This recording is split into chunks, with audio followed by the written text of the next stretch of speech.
Padahal kedua dokumen tersebut seharusnya terbit terlebih dahulu sebelum RBA terbit, karena dalam menyusun RBA 2020 mengacu kepada RSB. Bahwa benar Joni Jerat Plate telah memberikan arahan kebutuhan rencana dengan pembahasan 904 desa yang belum terlayani operator seluler sehingga belum mendapat sinyal internet. Oleh karena itu akan dilakukan kegiatan penyediaan internet pada tahun 2021 dengan expenditure atau CAPEX yang anggaran sebesar 19 triliun 500 miliar rupiah dengan kegiatan operating expenditure atau OPEX sebesar 15% dari nilai CAPEX. 2. Direncanakan pembangunan tahun 2020 sebanyak 639 site BTS 4G, tahun 2021 sebanyak 4.200 site BTS 4G, dan tahun 2022 sebanyak 3.065 site BTS 4G, sehingga total sebanyak 7.904 site BTS 4G. Dalam rapat tersebut,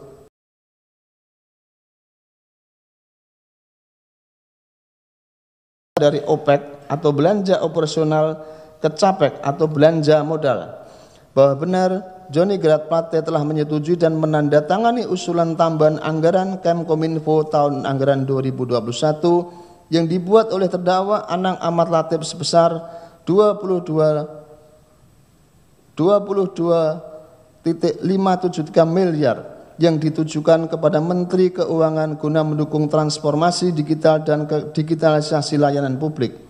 Bahwa benar terdakwa Anang Ahmad Latif telah mempersiapkan proses pengadaan barang dan jasa penyediaan BTS 4G ketika anggaran masih dalam pembahasan.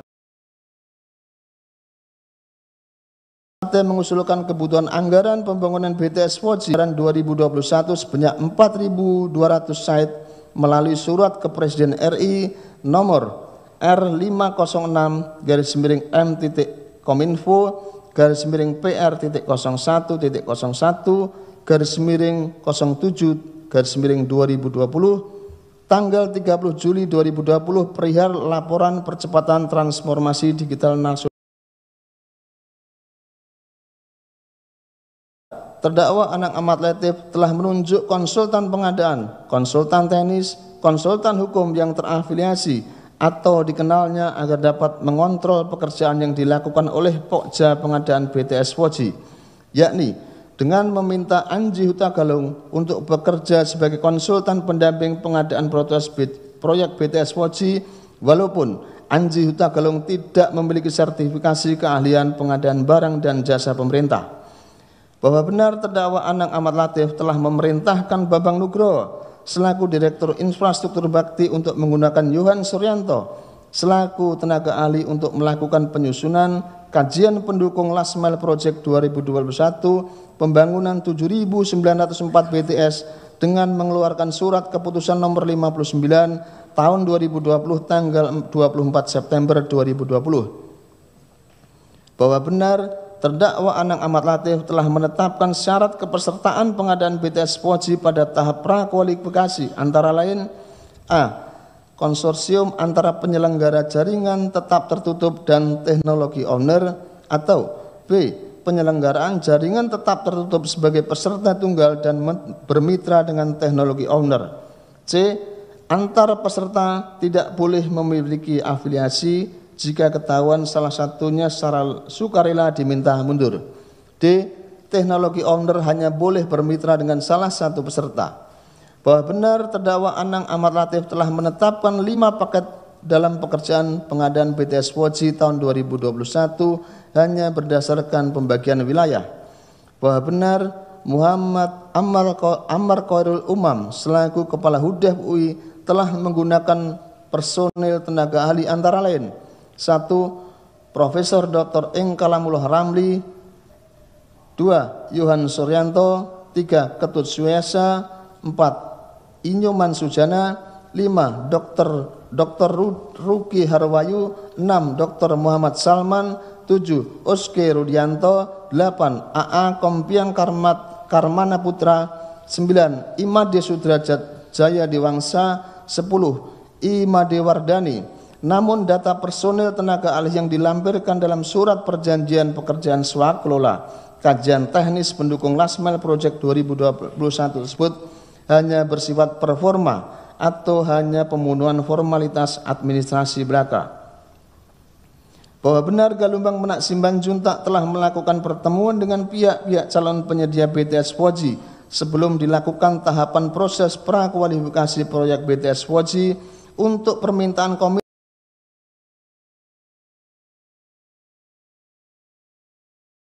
Dr. Yohan Suryanto telah menyerahkan hasil pekerjaan sementara kajian teknis pendukung Lasmel Project 2021 kepada Elvano Haturangan pada tanggal 5 Oktober 2020 yang ditandatangani oleh Muhammad Qauril Umam mengenai hasil perhitungan owner estimate atau OE Lasmel yang memuat paket 1 Sumatera, Nusa Tenggara dan Kalimantan sebanyak 1.364 desa untuk capek 3,937,10 miliar, OPEC 1.212 miliar, total 5.149,85 miliar.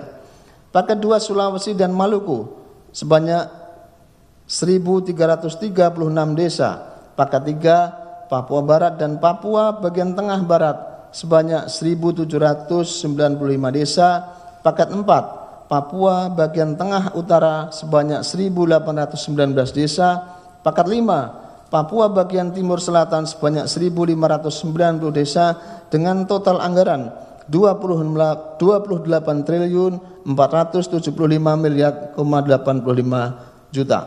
Bahwa benar Elvano Haturangan selaku PPK telah menetapkan HPS berdasarkan hasil perhitungan owner estimate yang dibuat oleh Yohan Suryanto atas perintah terdakwa Anang Ahmad Latif tanpa melakukan survei harga pasar dan ditetapkan secara backdate atau tanggal mundur yang dibuat seolah-olah pada tanggal 5 Oktober 2020 namun kenyataannya ditetapkan pada tanggal 27 November 2020. Bahwa terdakwa Anang Ahmad Latif telah menetapkan kelompok kerja pemilihan proyek penyediaan infrastruktur BTS 4G dan infrastruktur pendukungnya melalui surat keputusan KPA Bakti nomor 70 tahun 2020 tanggal 9 Oktober 2020 dengan susunan Pokja 1 Gumala Warman selaku ketua, Darin Aldiano selaku wakil ketua, Denny Tri Junaidi selaku anggota, Devi Tiarani Putri sebagai anggota, Seni Sri Damayanti selaku anggota, Desi Puspitasari selaku sekretariat,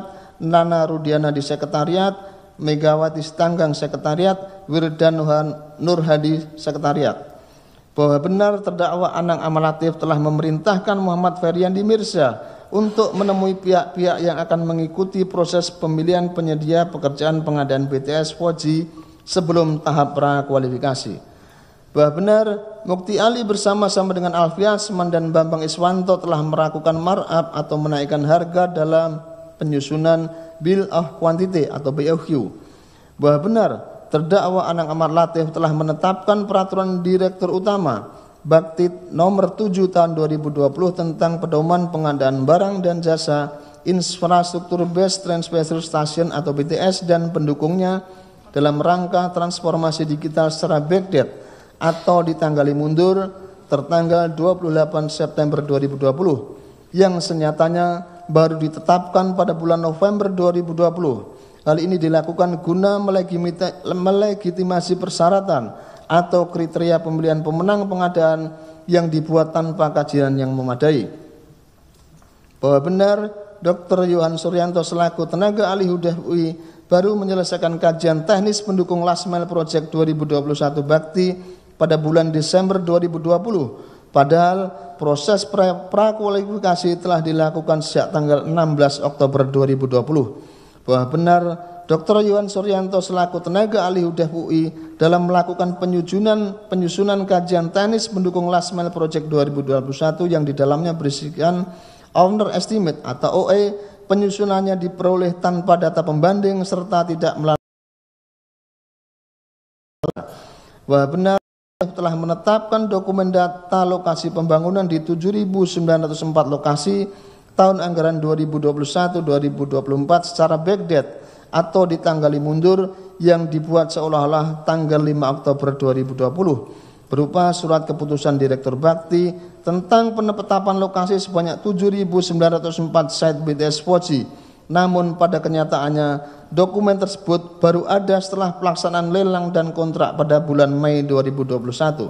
Bahwa benar pihak Bakti telah melakukan pembayaran kepada HUDEF UI pada tanggal 28 Desember 2020 yang dilakukan dengan 2 tahap, antara lain nomor 783 garis miring kontraktual garis miring PPK titik 3 PPS PM 12 garing miring 2020 sebesar 1.160.206.050 rupiah untuk pembayaran termin 1 dan nomor 784 sebanyak 619.766.700 rupiah untuk pembayaran termin kedua.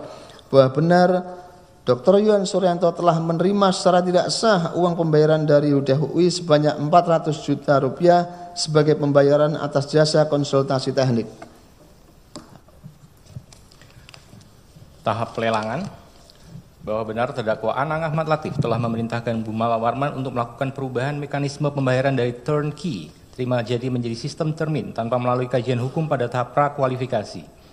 Bahwa benar terdakwa Anang telah memerintahkan Feryani Mirza dan Gumawa Warman bahwa tahapan prakualifikasi dilakukan secara manual dan tidak menggunakan sistem pengadaan secara elektronik atau menggunakan aplikasi swasta yang digunakan oleh Bakti berupa sistem pengadaan yang disebut sistem aplikasi pengadaan SAP Ariba. Bahwa benar terdakwa Anang Ahmad Latif telah memerintahkan tim Pokja pemilihan agar tetap melanjutkan proses pemilihan penyedia ke tahap pemasukan dokumen penawaran meskipun peserta yang lulus pada tahap prakualifikasi paket 1 sampai dengan 5 kurang dari 3 peserta. Seharusnya Pokja pemilihan menyatakan bahwa prakualifikasi gagal dan melakukan prakualifikasi ulang. Bahwa benar tim Pokja mengetahui bahwa kemitraan Fiber Home, Telkom Infra dan MTD sebagai pemenang tender paket 1 yaitu dan paket 2 tidak memiliki teknologi atau bukan teknologi owner BTS 4G LTE sebagaimana yang terdapat dalam persyaratan prakualifikasi. Bahwa benar terdakwa Anang Ahmad Latif telah menetapkan pemenang hasil tender proyek penyediaan infrastruktur BTS dan infrastruktur pendukungnya pada tanggal 18 Januari 2021, yaitu kemitraan Fiber Home, Telkom Infra, MTD untuk paket 1 dan paket 2. Sedangkan untuk paket 3, 4, dan paket 5 dilakukan penawaran ulang. Bahwa benar terdakwa Anang Ahmad Latif telah menyetujui usulan pemenang lelang untuk paket 3, yaitu kemitraan Lintas Arta, Huawei, dan SEI, paket 4 dan paket 5, yaitu kemitraan infrastruktur bisnis sejahtera ZTE Indonesia pada tanggal 8 dan 10 Februari 2021. Tahap pekerjaan. Bahwa benar Joni Jerat Plate telah memerintahkan terdakwa Anang Ahmad Latif untuk bertemu dengan Muhammad Yusrizki Mulyawan guna membicarakan bisnis yang dapat dikerjasamakan dalam proyek BTS 4G. Kemudian terdakwa Anang Ahmad Latif bertemu dengan Irwan Hermawan dan menyampaikan kepada Irwan Hermawan bahwa terdakwa Anang Ahmad Latif menerima perintah dari Menteri Kominfo Joni Jerat Plate untuk pekerjaan power system BTS 4G Bakti meliputi baterai dan solar panel paket 1, 2, 3, 4, dan 5 agar diserahkan kepada grup bisnis Muhammad Yusrizki Mulyawan. Bahwa benar selanjutnya Muhammad Yusrizki Mulyawan telah meminta pekerjaan pengadaan power system meliputi baterai dan solar panel kepada penyedia pemenang infrastruktur BTS 4G dan infrastruktur pendukung paket 1, 2, 3, 4, dan 5 agar menggunakan perusahaan rekanan Bakti. Selanjutnya Muhammad Yusrizki Mulyawan merekomendasikan PT Excelsia Mitra Niaga Mandiri untuk pekerjaan paket 1 dan 2, PT Bintang Komunikasi Utama untuk pekerjaan paket 3, dan PT Indo Electric Instruments untuk pekerjaan paket 4 dan 5 dengan menemui semua pihak konsorsium pemenang, yaitu A. Deng Ming Song selaku Direktur Fiber Home yang mewakili konsorsium Fiber Home Telkom Infra Multi Transdata atau MTG untuk pengadaan paket 1 dan 2 bersama dengan Jamie Suciawan selaku Direktur Utama PT Sunshine Extendido selaku subkontraktor Fiber Home. B. Alfi Asman selaku Direktur PT Lintas Arta yang mewakili konsorsium Lintas Arta Huawei Surya Energi Indonesia untuk pengadaan paket 3. C. Makmur Jauri selaku Direktur Infrastruktur Bisnis Sejahtera atau IBS yang mewakili konsorsium IBS ZTE untuk pengadaan paket 4 dan 5.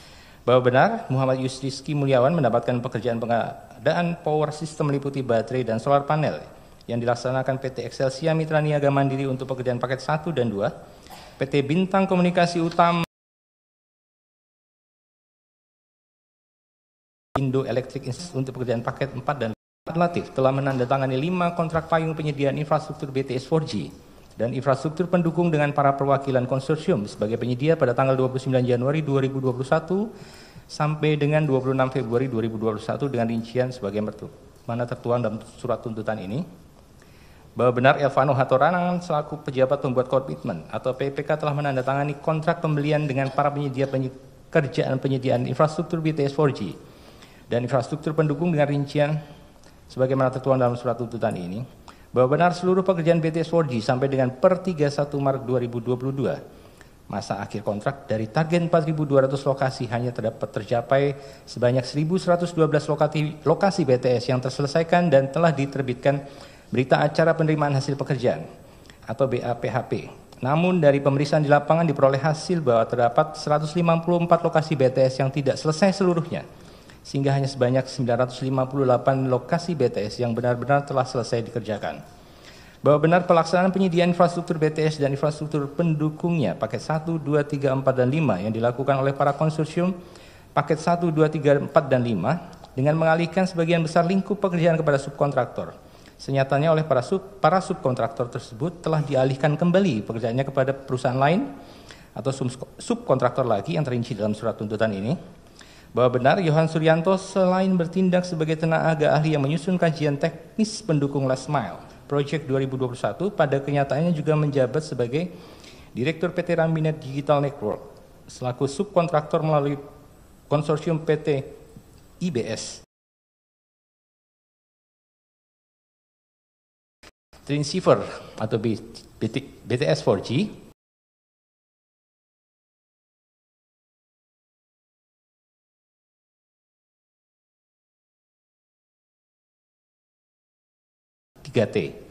bahwa benar dalam pelaksanaan pekerjaan BTS 4G sampai dengan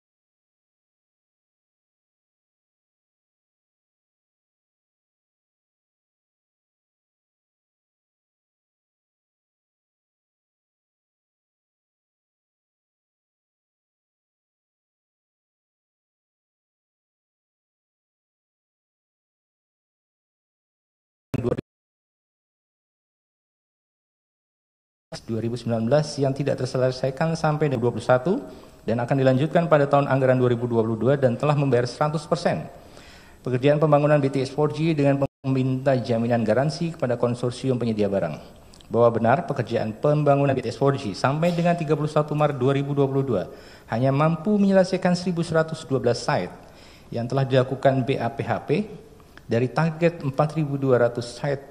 Dan pihak konsorsium selaku penyedia barang telah mengembalikan uang atas pekerjaan yang tidak selesai tersebut sebesar 1.691.491.937.100 rupiah dan atas perintah terdakwa Anang Ahmad Latif, pihak konsorsium penyedia barang dikenakan denda sebesar 87.599.995.362 rupiah yang terhitung secara tidak benar karena seharusnya denda yang dibebankan adalah sebesar 346.327.769. Ulangi, 346.327.769.110 rupiah sehingga terdapat pengembalian oleh masing-masing konsorsium atau kemitraan sejumlah total 1.491.491.937.100 rupiah dengan rincian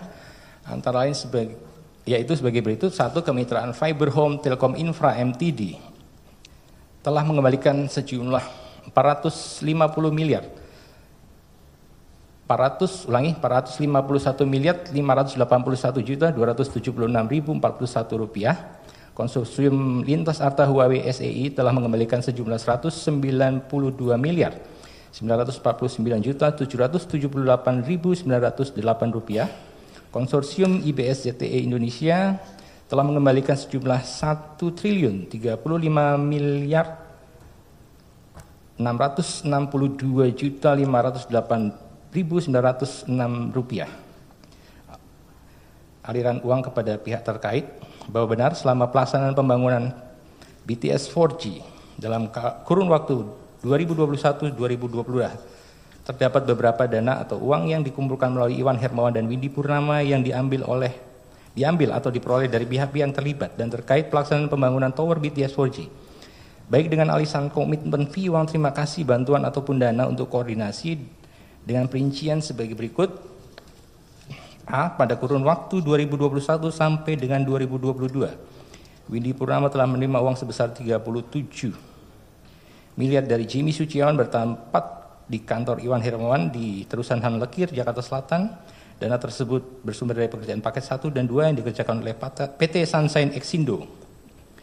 Pada akhir tahun 2021 dan pertengahan 2022, Windy Purnama menerima uang melalui Fatima, staf dari PT Mora Telematika sebesar 27 miliar 500 juta rupiah bertempat di kantor Mora Telematika, Jalan Proklamasi, Jakarta Pusat, yang berasal dari Stephen Setiawan Stutisna selaku Direktur PT Wardana Yusa Abadi yang merupakan subkontraktor paket 4 dan 5. Pada kurun waktu 2021 sampai dengan 2022 bertempat di kantor Irwan Hermawan di Jalan Terusan Hang Lekir, Jakarta, Windy Purnama menerima uang dari Alfi Asman dan Arya Darmar selaku direksi PT Lintas Arta, penyedia paket 3 melalui stafnya bernama Edward Simon sebesar 7 miliar rupiah.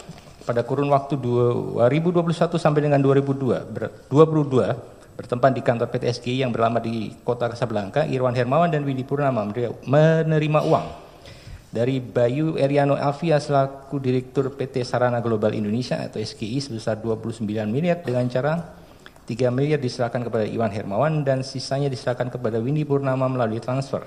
Uang tersebut berasal dari pekerjaan pengawasan yang seolah-olah telah dilakukan oleh PT SGI untuk pekerjaan paket 3. Pada kurun waktu 2021 sampai dengan 2022 bertempat di kantor PT JIG di apartemen Servino Tebet, Jakarta Selatan, Irwan Hermawan dan Windy Purnama melalui Lalosiaan telah menerima uang dari Irwan selaku Direktur Utama PT JIG sebesar 23 miliar rupiah. Uang tersebut berasal dari pekerjaan pengawasan yang seolah-olah telah dilakukan oleh PT SGI untuk pekerjaan paket 3. Pada kurun waktu 2021 sampai dengan 2022 bertempat di Jalan Praja Dalam, Windy Purnama melalui Jeffrey telah menerima uang sebesar 60 miliar rupiah. Uang tersebut berasal dari Muhammad Yusriski Mulyawan yang diperoleh pekerjaan power system paket 1, 2, 3, 4, dan 5. Pada kurun waktu tahun 2021 sampai dengan 2022 bertempat di kantor Iwan Hermawan di Terusan Hang Lekir, Jakarta, Windy Purnama telah menerima uang sebesar 57 miliar rupiah yang berasal dari Jimmy Suciawan selaku Direktur Utama PT Sunshine Exindo dan Direktur SEI. Diterima Windy Purnama melalui staf Jimmy Suciawan sebanyak 2 kali dan Edo staf PT SEI. Bahwa benar dana-dana yang telah diterima dan dikumpulkan tersebut kemudian disalurkan kembali oleh Irwan Hermawan dan Windy Purnama untuk berbagai keperluan, diantaranya A. Bulan Maret 2021 sampai bulan Oktober 2022 bertempat di sekitar Jalan Sabang, Jakarta Pusat, Windy Purnama memberikan uang kepada Happy Indah Palui melalui stafnya bernama Yunita sebesar 500 juta per bulan guna memenuhi permintaan Johnny Gerard Plate kepada Anang Latif untuk operasional dan tambahan insentif staf Kementerian Kominfo sehingga total pemberian selama 20 bulan adalah sebesar 10 miliar rupiah. Pada tahun 2022 bertempat di sekitaran Jalan Sabang, Jakarta Pusat, Windy Purnama memberikan uang kepada Happy Indah Palupi sebesar 1 miliar 500 juta rupiah atas permintaan Johnny Gerard Plate kepada Anang Ahmad Latif. Happy Endang Palupi kemudian meminta bantuan Muhammad Zainal Arifin untuk transfer pada Yayasan Pendidikan Katolik Arnoldus juta rupiah dan kepada Kusukupan Dioses Kupang sebesar 1 miliar rupiah. Uang tersebut merupakan bantuan dari Johnny Gerard Plate yang sebelumnya telah diserahkan secara simbolis ketika Johnny Gerard Plate melakukan kunjungan ke Kupang.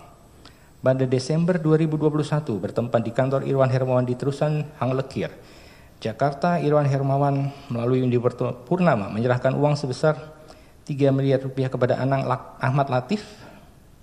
Uang tersebut merupakan uang perjanjian antara Irwan Hermawan dan Anang Ahmad Latif. Pada sekitar tahun 2021 sampai dengan 2022 bertempat di SPBU daerah Tebet, Windy Purnama menyerahkan uang kepada Diarien selaku Wakil Ketua Pokja sebesar 500 juta rupiah sebagai uang terima kasih dan uang lelah.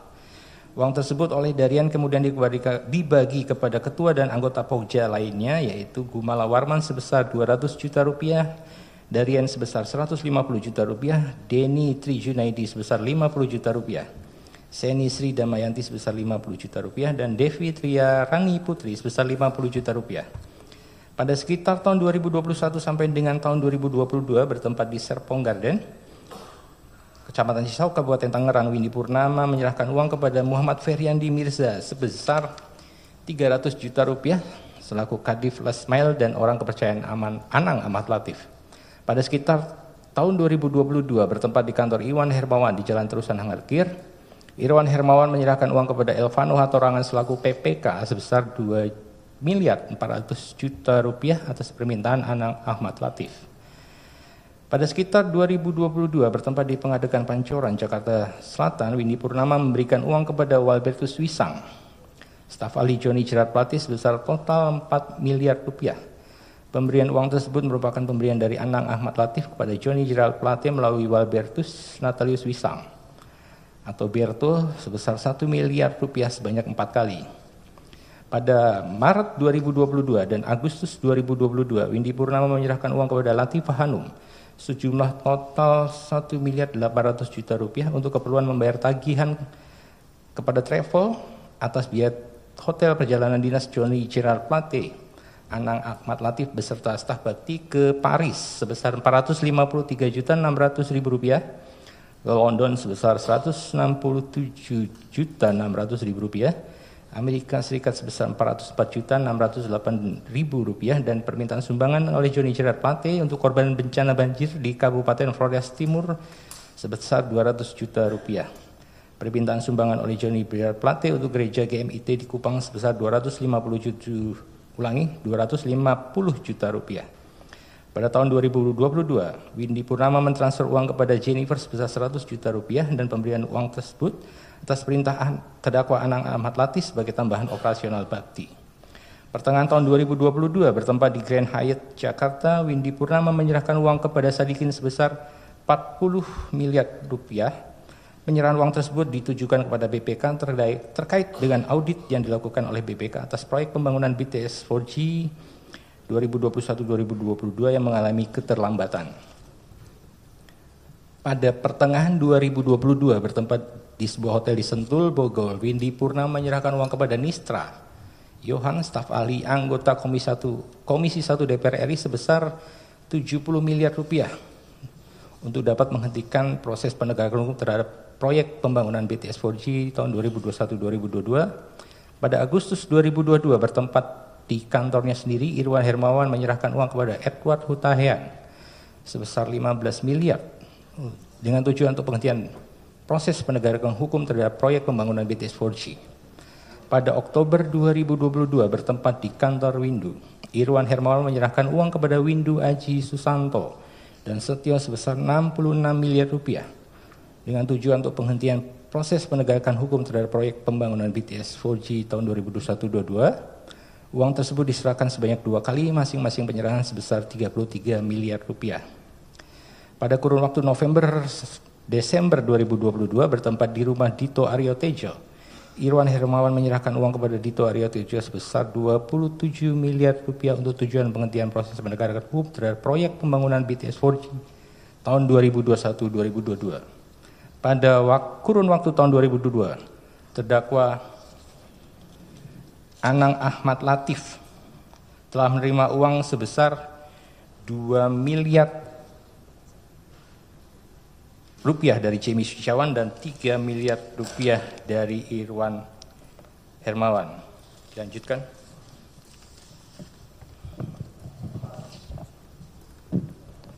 Pembacaan kami lanjutkan yang mulia. Bahwa benar Windy Purnama telah menerima uang sebesar 500 juta dari Stephen Setiawan Sutrisna selaku Direktur PT Waradana Yusa Abadi, subkontraktor paket 4 dan 5, dan dari Irwan Hermawan sebesar 200 juta serta 3.000 US dollar atau setara 50 juta rupiah. Bahwa benar Joni Jerat Plate meminta terdakwa Anang Ahmad Latif selaku kuasa pengguna anggaran dan PPK untuk tidak memutuskan kontrak, akan tetapi justru meminta perusahaan konsorsium melanjutkan pekerjaan. padahal waktu pemberian kesempatan berakhir tanggal 31 Maret tahun 2022. Bahwa benar Muhammad Yusriski Mulyawan menerima uang dari beberapa pihak sebagai kontribusi dalam pemenuhan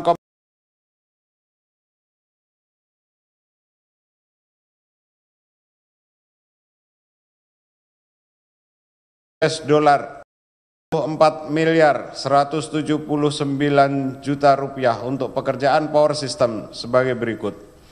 Dari Jemi Setiawan selaku Direktur PT Sunshine Exindo selaku subkontraktor PT Fiber Home untuk pekerjaan paket 1 dan 2 sebesar $2.500.000 Amerika.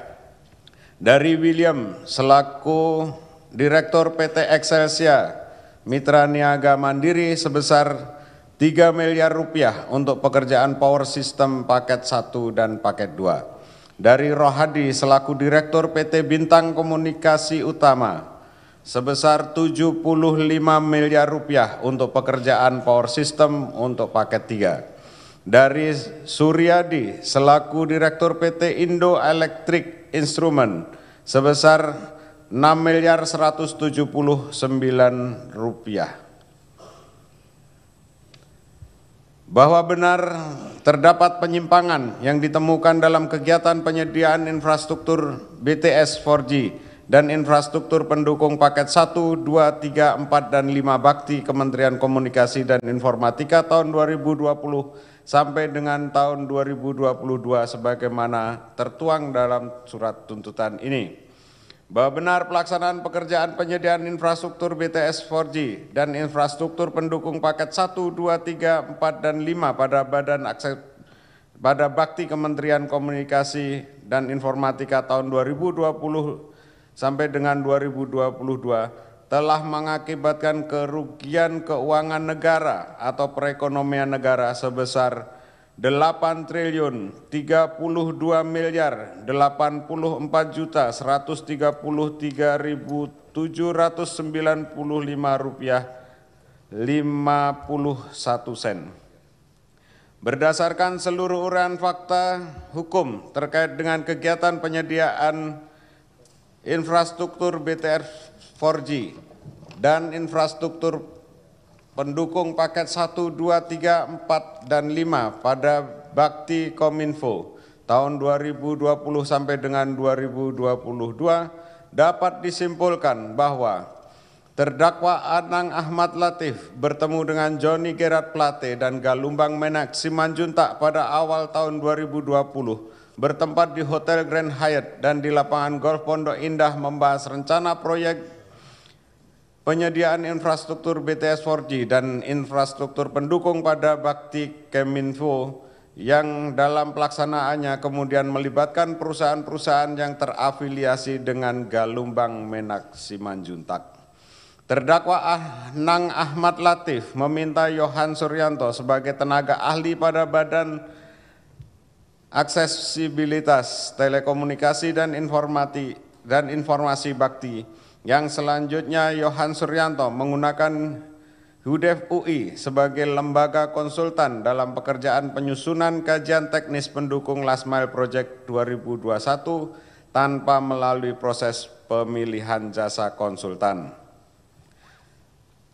Terdakwa Anang Ahmad Latif memerintahkan Yohan Suryanto membuat kajian teknis pendukung Last Mile Project tahun 2021 antara lain owner estimate untuk proyek penyediaan infrastruktur BTS 4G dan infrastruktur pendukung pada tahun 2021 sampai dengan tahun 2022.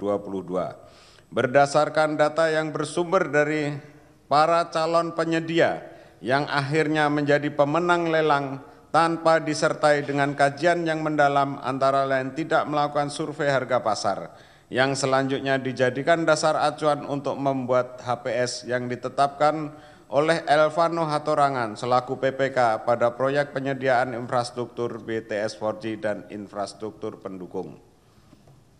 Yohan Suryanto memasukkan daftar nama-nama tenaga ahli yang dilampirkan dalam dokumen kerangka acuan pada pekerjaan penyusunan kajian teknis pendukung Last Mile Project 2021 tanpa sepengetahuan tenaga ahli yang namanya dicantumkan dalam dokumen tersebut hanya bersifat formalitas untuk memenuhi persyaratan administrasi bagi Yohan Suryanto agar dapat melaksanakan pekerjaan kajian teknis pendukung Last Mile Project tahun 2021 pada bakti. Yohan Suryanto sebagai tenaga ahli yang menyusun kajian teknis pendukung Last Mile Project 2021 pada kenyataannya menjabat juga sebagai Direktur PT Rambinet Digital Network yang terlibat selaku subkontraktor dalam proyek penyediaan infrastruktur BTS 4G dan infrastruktur pendukungnya pada tahun 2021 sampai dengan tahun 2022. Percepatan program pembangunan BTS 4G di 7.904 desa atau kelurahan 3T sebagai subkontraktor melalui konsorsium PT Infrastruktur Bisnis Sejahtera atau IBS pada paket 4 dan paket 5. Terdakwa Anang Ahmad Latif baik secara bersama-sama maupun sendiri-sendiri dengan Yohan Suryanto, Galumbang Menak Simanjuntak, Irwan Hermawan, dan Mukti Ali dalam proses pengadaan proyek penyediaan infrastruktur BTS 4G dan infrastruktur pendukung paket 1, 2, 3, 4, dan 5 pada bakti Kemenfo, melakukan pertemuan-pertemuan dengan calon kontraktor dan subkontraktor dalam rangka menentukan pelaksana pekerjaan. Terdakwa Anang Ahmad Latif baik secara bersama-sama maupun sendiri-sendiri dengan Galumbang Menak Simanjuntak, Irwan Hermawan, dan Mukti Ali melakukan pertemuan dalam rangka mengatur persyaratan pemilihan penyedia antara lain persyaratan owner teknologi, lisensi jaringan tertutup, dan kemitraan dengan tujuan untuk membatasi peserta lelang dan memenangkan calon penyedia yang telah disiapkan, yaitu PT Telkominfra, PT Multitransdata, dan Fiberhome, PT Lintas Arta, PT Huawei, dan PT Surya Energi Indotama, dan PT Infrastruktur Bisnis Sejahtera, serta PT ZTE Indonesia, padahal persyaratan tersebut tidak ada kajian teknisnya. Terdakwa Anang Ahmad Latif meminta kepada Gumala Warman selaku Ketua Pokja Pemilihan untuk tidak menggunakan sistem pengadaan secara elektronik dalam kurung Ariba dalam melakukan evaluasi dan klarifikasi, yaitu peserta lelang mengajukan dokumen penawaran secara manual untuk prakualifikasi karena perusahaan-perusahaan yang akan menjadi konsorsium belum ditentukan pasangan kemitraannya. Terdakwa Anang Ahmad Latif bersama-sama dengan Galumbang Menak Simanjuntak, Irwan Hermawan, dan Mukti Ali menentukan kriteria pemilihan penyedia yang mengarah pada penyedia tertentu yang kemudian menjadi pemenang, yaitu Konsorsium Fiberhome PT Telkominfra, PT Multitransdata untuk paket 1 dan 2, Konsorsium PT Lintas Arta, PT Huawei, dan PT Surya Energi Indotama atau C untuk paket 3, dan Konsorsium PT Infrastruktur Bisnis Sejahtera atau IBS dan PT ZTE Indonesia untuk paket 4 dan 5. Terdakwa Anang Ahmad Latif memerintahkan Feryandi Mirza untuk menyiapkan tim bayangan yang terdiri dari Gandhi, Afrison, Mariulis, Edi untuk memastikan Pokja melaksanakan kriteria yang sudah ditentukan sebelumnya.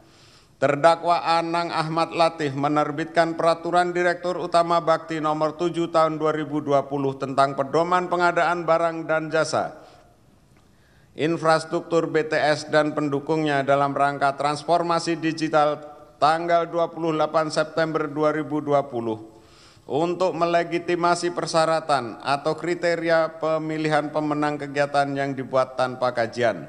Padahal Peraturan Direktur Utama Bakti tersebut masih dilakukan review di bulan November 2020 oleh Anggi Hutagalung, serta proses tahapan prakualifikasi sudah berlangsung pada tanggal 16 Oktober tahun 2020. Terdakwa Anang Ahmad Latif bersama-sama dengan Galumbang Menak Simanjuntak dan Irwan Hermawan menentukan bahwa sebelum dimulainya tahap prakualifikasi dalam proyek BTS 4G pada Bakti Kominfo terhadap para calon penyedia diantaranya PT Telkom Infra, PT MTD, dan Fiberhome untuk paket 1 dan 2, PT Lintas Arta, PT Huawei, dan PT SEI untuk paket 3, dan PT IBS dan PT ZTE Indonesia untuk paket 4 dan 5, untuk memberikan komitmen fee berkisar 8% sampai dengan 15% yang diambil dari perusahaan pemenang paket 1 dan 2, paket 3, dan paket 4 dan 5. Dalam proses pemilihan pemenang atau pemilihan pelaksanaan pekerjaan, selanjutnya ditetapkan TD sebagai pemenang paket 1 dan 2, Konsorsium Lintas Arta Huawei SEI sebagai pemenang paket 3, dan Konsorsium Infrastruktur Bisnis Sejahtera atau IBS ZTE Indonesia sebagai pemenang paket 4 dan 5, yang dalam pelaksanaannya dilakukan dengan melawan hukum. Fiberhome Telkom Infra MTD tidak memiliki teknologi BTS 4G LTE atau vendor BTS 4G LTE. Konsorsium dipersyaratkan untuk memberikan komitmen fee sebesar 10%, pelaksanaan pekerjaan utama diserahkan kepada subkontraktor, pekerjaan yang sebelumnya sudah diserahkan kepada subkontraktor selanjutnya disubkontrakkan kembali. Pembayaran dilakukan 100% meskipun pekerjaan tidak selesai.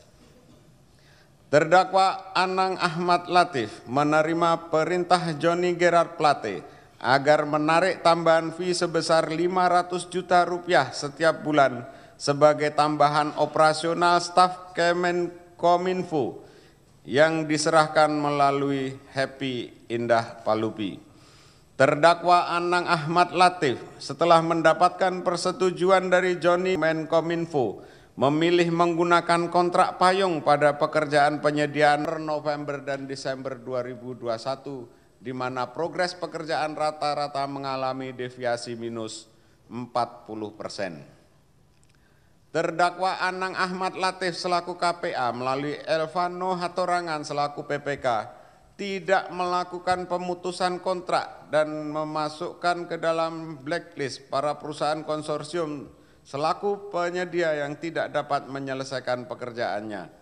Bahkan melakukan perpanjangan waktu pelaksanaan pekerjaan sampai dengan 31 Desember 2021 yang ternyata para penyedia tetap tidak bisa menyelesaikan pekerjaan pengadaan BTS 4G, namun terdakwa Anang Ahmad Latif masih melakukan pemberian kesempatan selama 90 hari kepada penyedia sampai dengan tanggal 31 Maret 2022. Terdakwa Anang Ahmad Latif menerima perintah dari Johnny Gerard Plate agar pekerjaan power system meliputi baterai dan solar panel dalam penyediaan infrastruktur BTS 4G dan infrastruktur pendukung paket 1, 2, 3, 4, dan 5 diberikan kepada Muhammad Yuriski Mulyawan.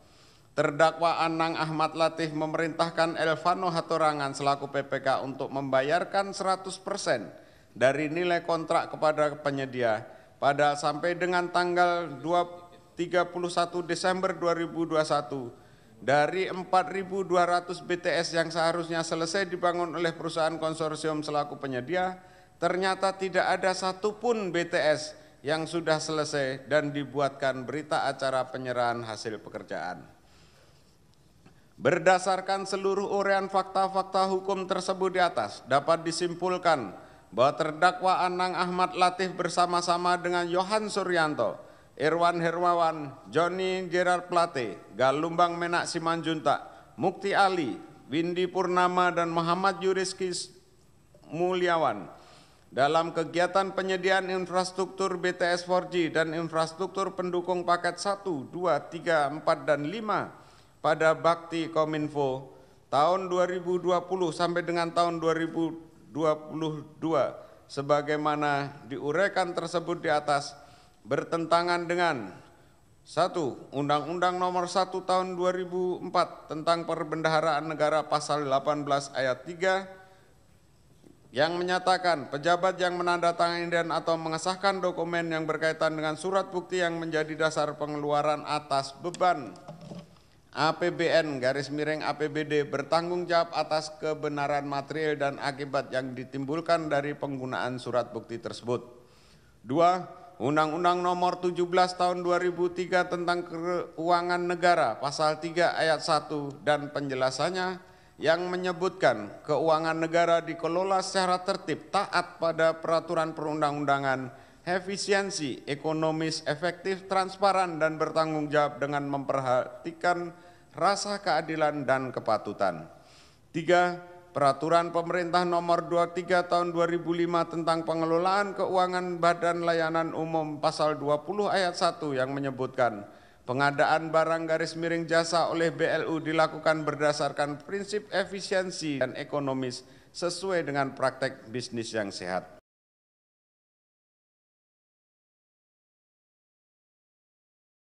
Tahun 2000 jasa pemerintah.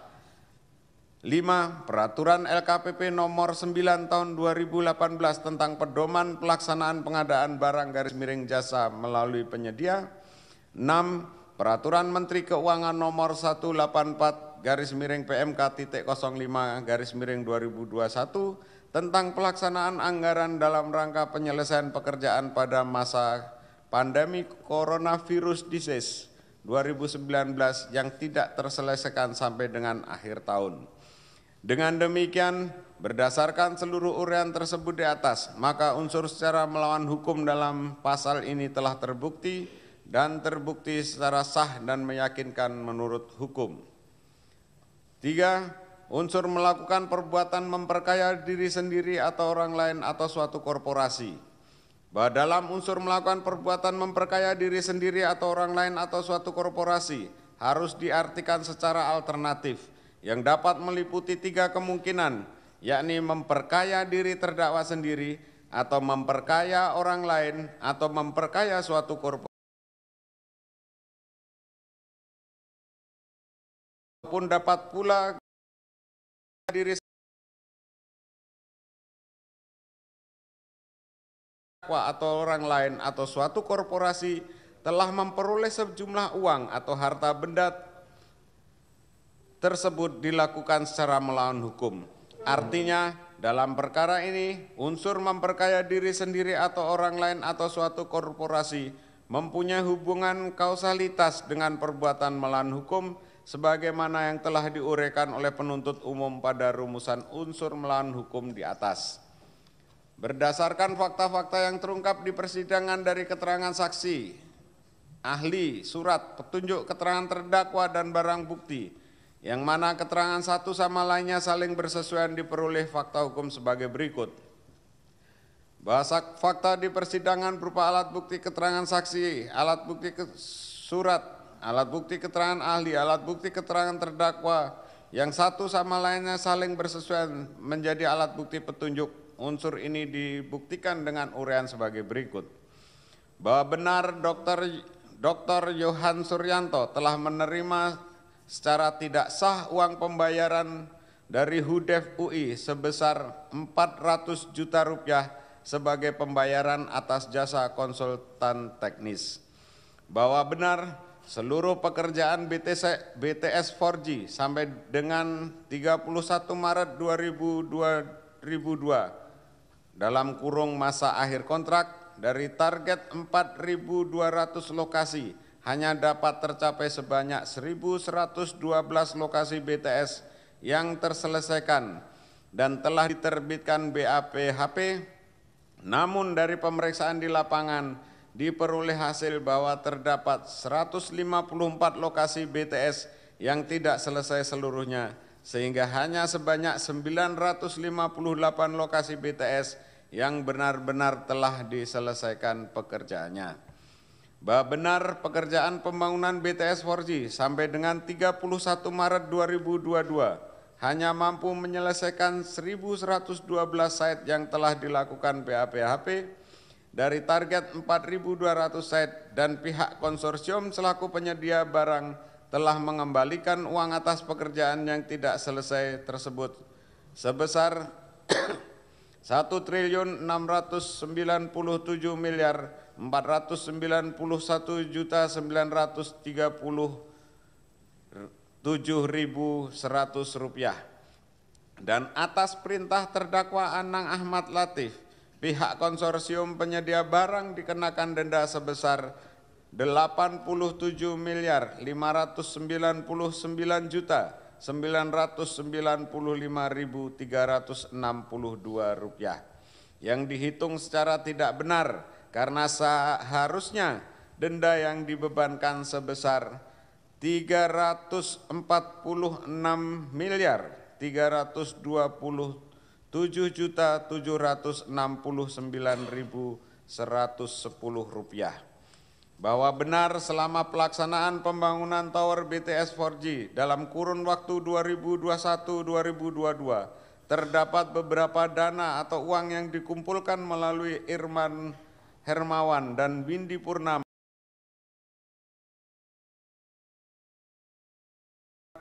dan terkait pelaksanaan pembangunan Tower BTS baik dengan alasan komitmen fee, uang terima kasih, bantuan ataupun dana untuk koordinasi. Adapun perinciannya adalah sebagai berikut. Pada kurun waktu 2021 sampai dengan 2022, Windy telah menerima uang sebesar 37 miliar dari Jemi Suciawan bertempat di Terusan Hang Lekir 53 Jakarta Selatan. Dana tersebut bersumber dari pekerjaan paket 1 dan 2 yang dikerjakan oleh PT Sunshine Exindo. B. Pada akhir tahun 2021 dan pertengahan 2022, Windy Purnama menerima uang melalui Fatima atau staf PT Mora Telematika sebesar 27.500.000.000 rupiah bertempat di kantor Mora Telematika, Jalan Proklamasi, Jakarta Pusat. Uang tersebut berasal dari Stephen Setiawan Sutrisno selaku Direktur PT Waradana Yusa Abadi yang merupakan subkon paket 4 dan 5. Dilanjut yang dia.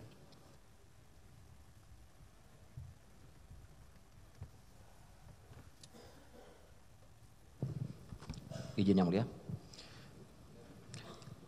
C. Pada kurun waktu 2021 sampai dengan 2022 bertempat di kantor Irman Hermawan Jalan Nomor 53 Jakarta, Windy Purnama menerima uang dari Alfi Asman dan Arya Damar selaku Direksi PT Lintas Arta penyedia paket 3 melalui stafnya yang bernama Edward Simon sebesar 7 miliar rupiah. D. Pada kurun waktu 2021 sampai dengan 2022 bertempat di kantor PT SGI yang beralamat di kota Kasablanka, Irwan Hermawan dan Windy Purnama menerima uang dari Bayu Eriano Avia selaku Dirut PT Sarana Global Indonesia sebesar diserahkan kepada Irwan Hermawan dan sisanya diserahkan kepada Windy Purnama melalui transfer. Uang tersebut berasal dari pekerjaan pengawasan yang seolah-olah telah dilakukan oleh PT SGI untuk pekerjaan paket 3. E. Pada kurun waktu 2021 sampai dengan 2022 bertempat di kantor PT SJIG di apartemen Servino, Tebet, Jakarta Selatan, Irwan Hermawan dan Windy Purnama melalui Lalu Siaan telah menerima uang dari Irwan Hermawan selaku Dirut PT SJIG sebesar 23 miliar rupiah. Uang tersebut berasal dari pekerjaan pengawasan yang seolah-olah telah dilakukan oleh PT SGI untuk pekerjaan paket 3. F. Pada kurun waktu 2021 sampai dengan 2022 bertempat di Jalan Praja Dalam, Windy Purnama lalu Jeffrey telah menerima uang sebesar 60 miliar rupiah. Uang tersebut berasal dari Muhammad Yurizki Mulyawan yang diperoleh dari pekerjaan power system paket 1, 2, 3, 4, dan 5.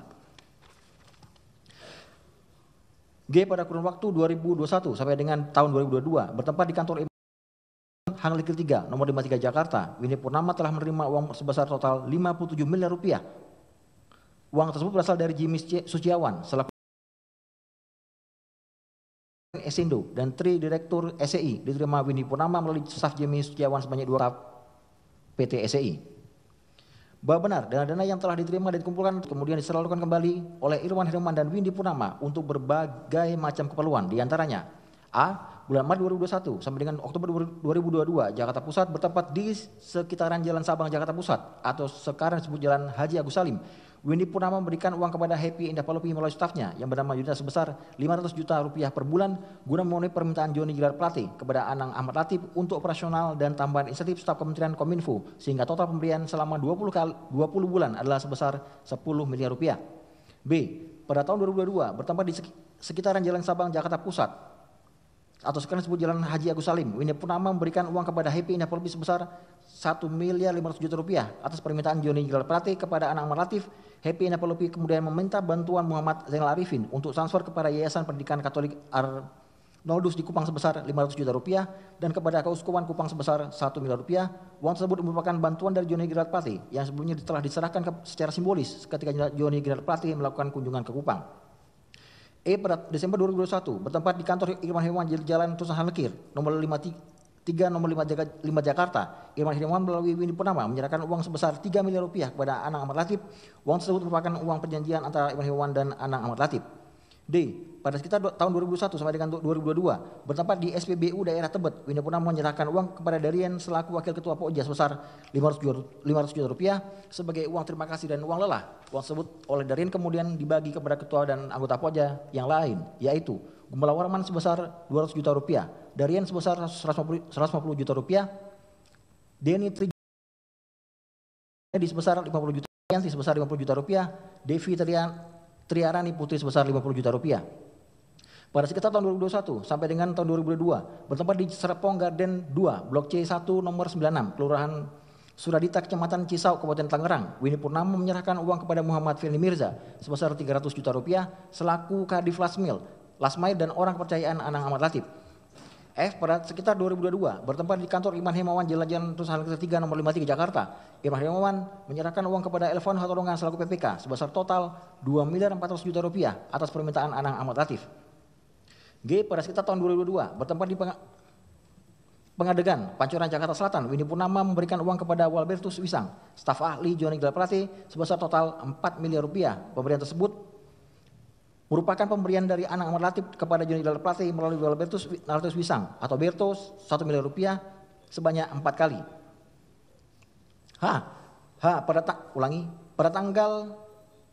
Pada bulan Maret 2022 dan Agustus 2022, Windy Purnama menyerahkan uang kepada Latifah Hanum sejumlah total 1 miliar 800 juta rupiah untuk keperluan membayar tagihan kepada travel atas biaya hotel perjalanan dinas Joni Gelar Plate, Anang Ahmad Latif beserta staf bakti ke Paris sebesar 453.600.000 rupiah, London sebesar 167.600.000 rupiah, Amerika Serikat sebesar 404.608.000 rupiah. Permintaan sumbangan oleh Joni Gelar Plate untuk korban bencana banjir di Kabupaten Flores Timur sebesar 200 juta rupiah. Permintaan sumbangan oleh Joni Gelar Plate untuk gereja JMIT di Kupang sebesar 250 juta rupiah. Pada tahun 2022, Windy Purnama mentransfer uang kepada Jennifer sebesar 100 juta rupiah dan pemberian tersebut atas perintah Anang Ahmad Latif sebagai tambahan operasional bakti. J. Uang kepada Sadikin sebesar 40 miliar rupiah. Penyerahan uang tersebut ditujukan kepada BPK terkait dengan audit yang dilakukan oleh BPK atas proyek pembangunan BTS 4G 2021-2022 yang mengalami keterlambatan. K. Pada pertengahan 2022 bertempat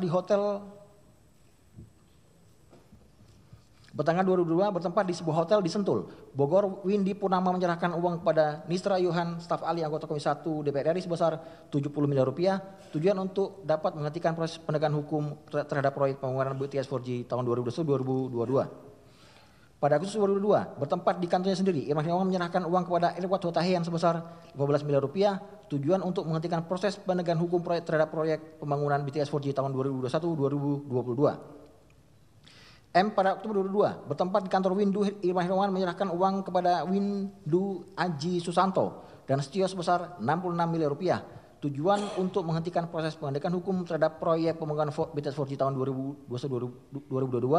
Uang tersebut diserahkan sebanyak 2 kali masing-masing penyerahan sebesar 33 miliar rupiah.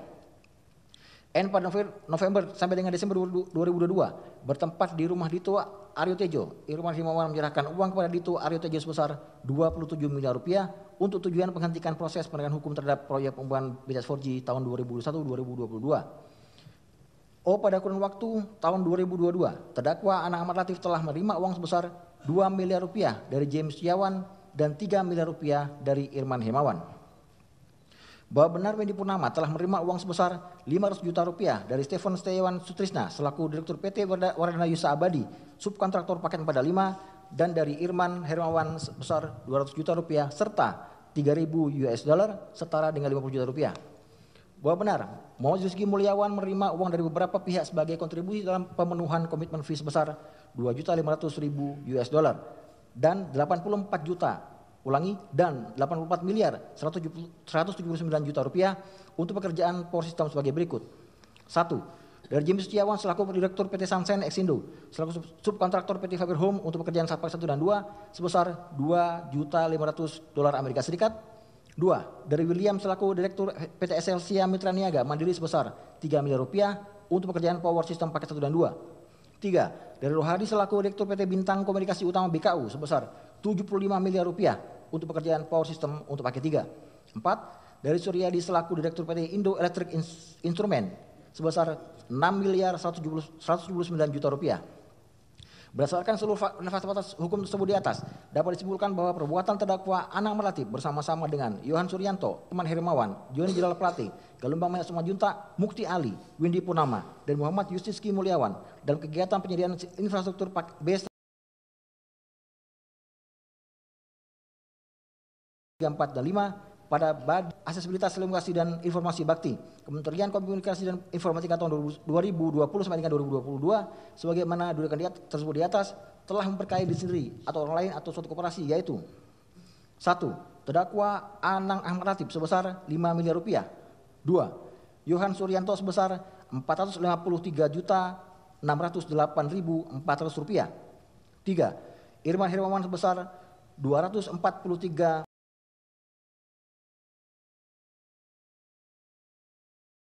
miliar 848.000 rupiah. 5. Windy Purnama sebesar 750 juta rupiah. 6. Muhammad Rizky Mulyawan sebesar 24 miliar 179 juta rupiah dan 2.500.000 dolar Amerika Serikat. 7. Konsorsium Fiber Home, PT Telkom Infra, PT Multi Transdata untuk paket 1 dan 2 sebesar 2.489 miliar 289 juta 548.449 rupiah. 8. Dan ECI 391 miliar 964 juta 842.047 rupiah. 9. Konsorsium IBS dan CTS paket 4 dan 5 sebesar 2.468 miliar 896 juta 206.694 rupiah. Berdasarkan seluruh uraian tersebut di atas, baik terdakwa Anang Latif maupun orang lain telah bertambah kekayaannya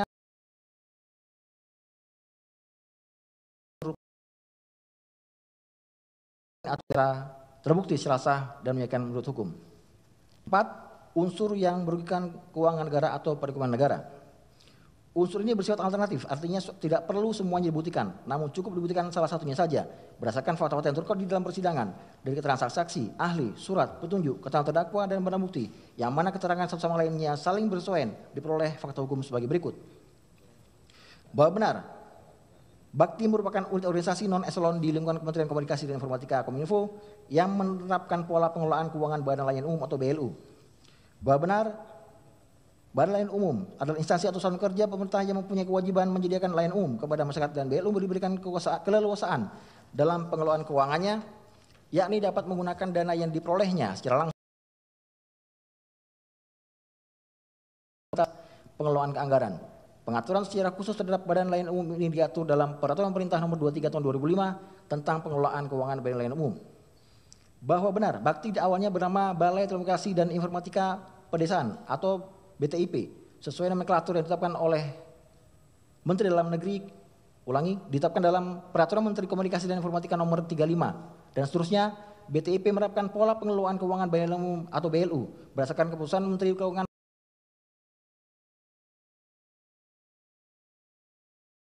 penetapan Balai Telekomunikasi dan Informatika Pedesaan pada Departemen Komunikasi dan Informatika sebagai instansi pemerintah yang menerapkan pola pengelolaan keuangan BLU. Bahwa benar, pada Agustus 2017, Menteri Komunikasi dan Informatika mencanangkan nama baru bagi BP3TI menjadi Badan Aksesibilitas Komunikasi dan Informasi atau BAKTI.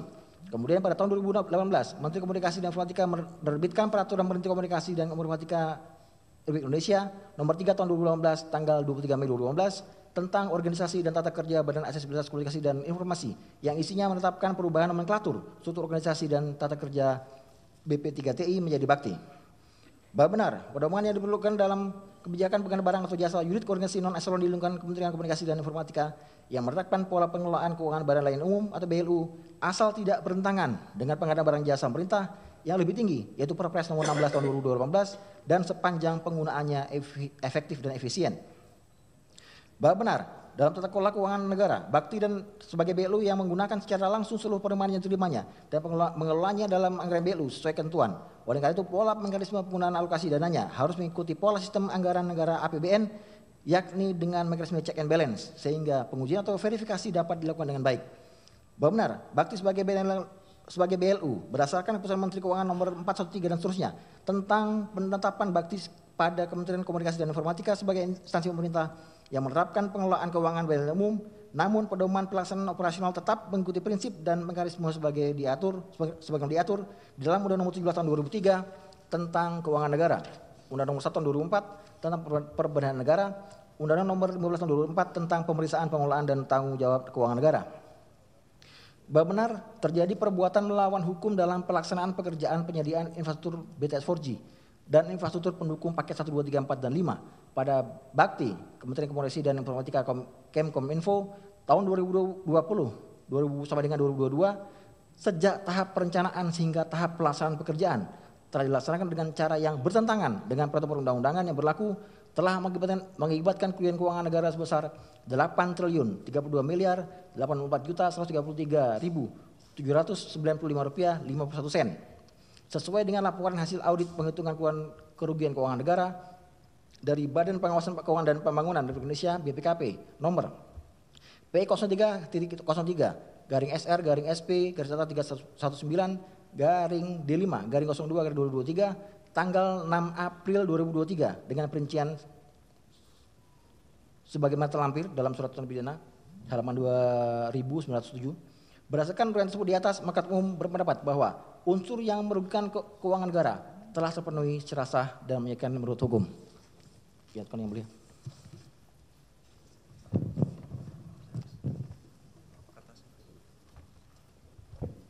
5. Unsur yang melakukan, menyuruh melakukan atau turut serta melakukan. Berdasarkan pengertian tersebut di atas, sebagaimana dibacakan dalam uraian unsur di atas dan berdasarkan fakta hukum yang terungkap di persidangan sebagaimana dinyatakan dalam pembuktian. Unsur sebelumnya yaitu unsur 1 sampai dengan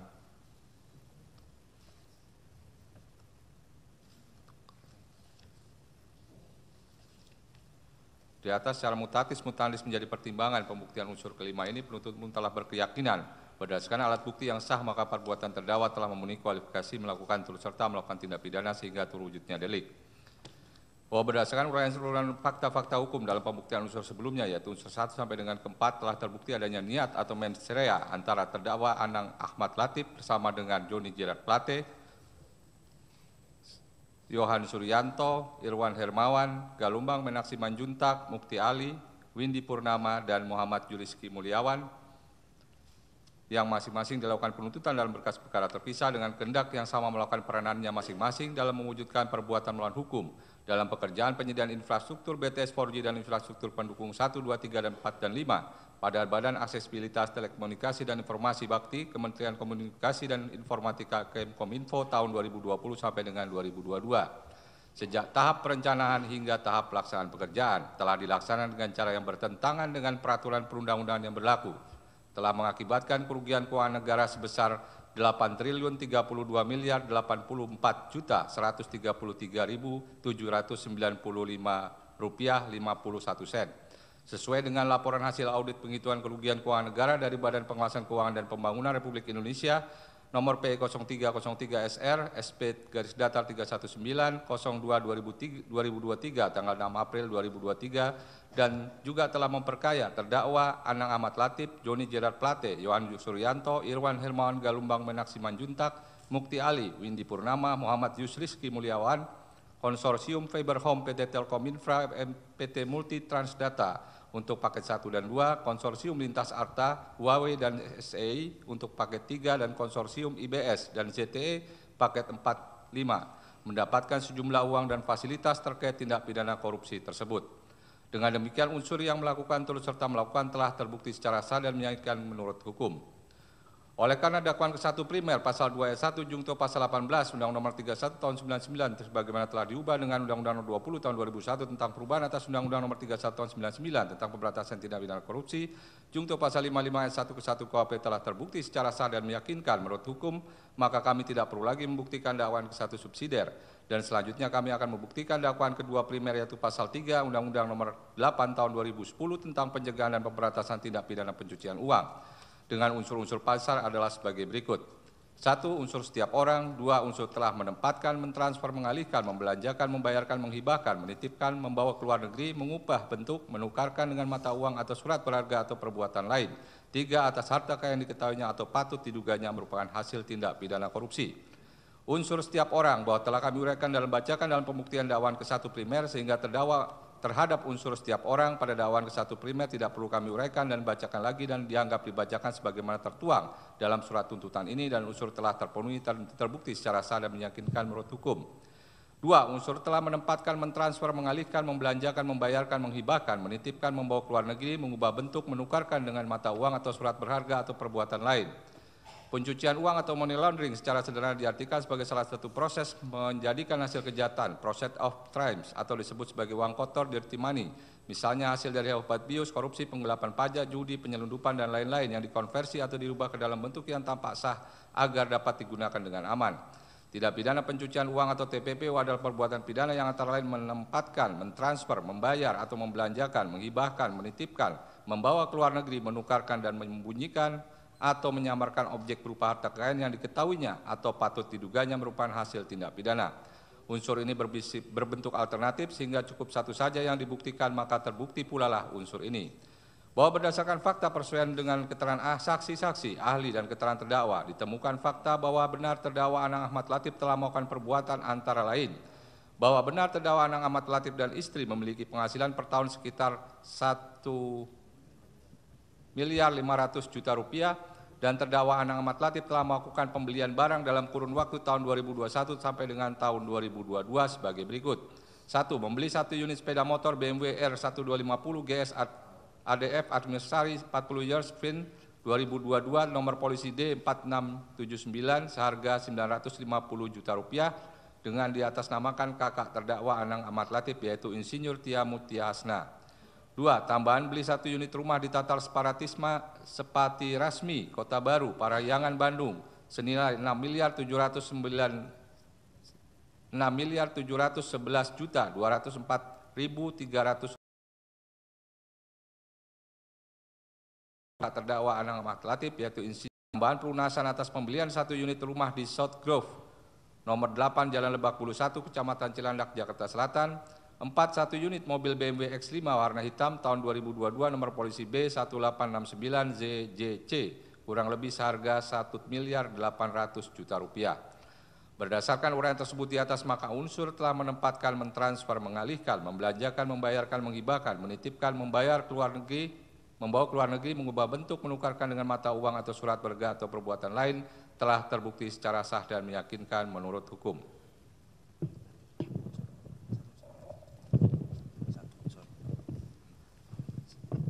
Lanjutkan ya, Mulia. 3. Unsur atas harta kekayaan yang diketahuinya atau patut diduganya merupakan hasil tindak pidana korupsi, aset yang dibelanjakan oleh terdakwa Anang Ahmad Latif untuk kepentingan pribadinya ataupun atas nama orang lain yakni Insinyur Tia Mutia Hasna yang merupakan kakak kandung terdakwa serta uang dalam bentuk mata uang asing yang diberikan kepada Sakinah Juliani Utami, istri terdakwa, kemudian atas perintah terdakwa ditukarkan melalui money changer exchange, money changer Anugerah Mega Perkasa, PT Karya Utama Falas Indo dan PT Dua Putra Valutama. Sumber dananya adalah dari pemberian pihak-pihak terkait dalam kegiatan penyediaan infrastruktur base transceiver station BTS 4G dan infrastruktur pendukungnya paket 1, 2, 3, 4, dan 5, bakti Kementerian Komunikasi dan Informatika tahun 2020 sampai dengan 2022 yang tidak sesuai dengan ketentuan peraturan perundang-undangan yang mengakibatkan kerugian keuangan negara atau perekonomian negara sebesar Rp8.032.844.793.795.51. Bahwa terdakwa Anang Ahmad Latif memperoleh uang sebesar Rp3 miliar merupakan uang yang dikumpulkan oleh Irwan Hermawan dari pihak konsorsium penyedia barang serta para subkontraktor yang mengerjakan PT S4G serta uang sebesar Rp2 miliar yang diperoleh dari Jimmy Suciawan selaku pihak subkontraktor Fiber Home paket 1 dan paket 2 dalam terdakwa Anang Latif untuk melakukan pembayaran 1 unit rumah tipe 206 di Jalan Spati Radia nomor 1 Tatar Spati Rasmi Kota Baru Parahyangan Desa Bojong Helung Kecamatan Saguling Kabupaten Bandung Barat secara tunai dengan harga Rp6.711.204.300 dengan pembayaran secara tunai sejak tanggal 12 April 2022 sampai dengan tanggal 27 Mei 2022. Sedangkan terhadap pembelian seri 40 years VIN 2022 nomor polisi D79 ADV seharga Rp950 juta dengan di atas namakan kakak terdakwa Anang Ahmad Latif yaitu Insinyur Tia Mutia Hasna dan 1 unit mobil BMW X5 warna hitam tahun 2022 nomor polisi B1869ZJC kurang lebih seharga Rp1.800.000.000 patut diduga menggunakan uang yang berasal dari hasil tindak pidana korupsi karena sangat tidak sesuai dengan profil terdakwa Anang Ahmad Latif yang memiliki penghasilan sebesar Rp150 juta per bulan. Pembayaran atas pembelian 1 unit sepeda motor BMW R1250 GS ADV anniversary 40 years VIN 2022 nomor polisi D4679 ADV seharga Rp950 juta dan 1 unit mobil BMW X5 warna hitam tahun 2022 nomor polisi B1869ZJC kurang lebih seharga Rp1.800.000.000 dilakukan oleh terdakwa Anang Ahmad Latif dilakukan secara bertahap dengan jumlah uang yang besar yang dibayarkan sebanyak 3 kali yaitu termin 1 DP booking fee Rp50 juta, pembayaran kedua Rp400 juta, pelunasan Rp500 juta. Pembelian aset tersebut di atas sangatlah tidak sesuai dengan profil terdakwa Anang Ahmad Latif yang hanya berpenghasilan Rp150 juta per bulan karena tidaklah mungkin terdakwa memiliki uang sebesar itu jika penghasilannya hanya sebesar Rp150 juta per bulan. Berdasarkan uraian tersebut di atas, maka unsur atas harta kekayaan yang diketahuinya atau patut diduganya merupakan hasil tindak pidana korupsi telah terbukti secara sah dan meyakinkan menurut hukum. 4. Unsur dengan tujuan menyembunyikan atau menyamarkan asal-usul harta kekayaan.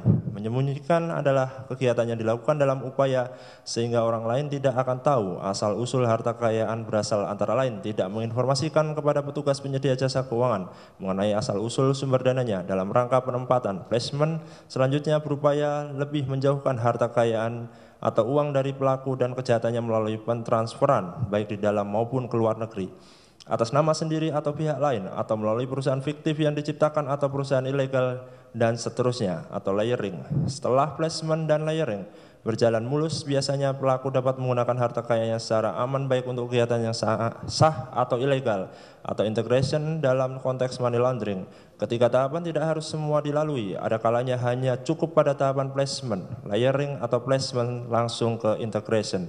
Sedangkan pengertian menyamarkan antara lain adalah perbuatan mencampur uang haram dengan uang halal agar uang haram nampak seolah-olah berasal dari kegiatan yang sah, menukarkan uang haram dengan mata uang lainnya dan sebagainya. Berdasarkan fakta persidangan sesuai keterangan saksi-saksi, ahli, dan keterangan terdakwa ditemukan fakta bahwa terdakwa Anang Ahmad Latif telah melakukan pembelian barang-barang dalam kurun waktu 2021 sampai dengan 2022 sebagai berikut. 1A. Membeli 1 unit sepeda motor BMW R1250 GS ADV anniversary 40 years VIN 2022 nomor polisi D4679 ADV seharga Rp950 juta dengan di atas namakan kakak terdakwa Anang Ahmad Latif yaitu Insinyur Tia Mutia Hasna. B. Tambahan beli 1 unit rumah di Tatar Spati Rasmi Kota Baru Parahyangan Bandung senilai Rp6.711.204.300 dengan di atas namakan kakak terdakwa Anang Ahmad Latif yaitu Insinyur Tia Mutia Hasna. C. Tambahan pelunasan atas pembelian 1 unit rumah di South Grove nomor 8 Jalan Lebak Bulus 1, Kecamatan Cilandak, Jakarta Selatan. D. 1 unit mobil BMW X5 warna hitam tahun 2022 nomor polisi B1869ZJC kurang lebih seharga Rp1.800.000.000. Berdasarkan uraian tersebut di atas, maka unsur dengan tujuan menyembunyikan atau menyamarkan asal-usul harta kekayaan telah terbukti secara sah dan meyakinkan menurut hukum. Dengan demikian, dakwaan kedua primer yaitu pasal 3 Undang-Undang Republik Indonesia nomor 8 tahun 2010 tentang pencegahan dan pemberantasan tindak pidana pencucian uang telah terbukti secara sah dan meyakinkan menurut hukum. Dengan demikian, penuntut umum berpendapat dakwaan ke-1 primer pasal 2 ayat 1 junto pasal 18 Undang-Undang nomor 31 tahun 99 sebagaimana telah diubah dengan Undang-Undang nomor 20 tahun 2001 tentang perubahan atas Undang-Undang nomor 31 tahun 1999 tentang pemberantasan tindak pidana korupsi, junto pasal 55 ayat 1 ke 1 KUHP dan dakwaan kedua primer yaitu pasal 3 Undang-Undang Republik Indonesia nomor 8 tahun 2010 tentang pencegahan dan pemberantasan tindak pidana pencucian uang telah terbukti secara sah dan meyakinkan menurut hukum.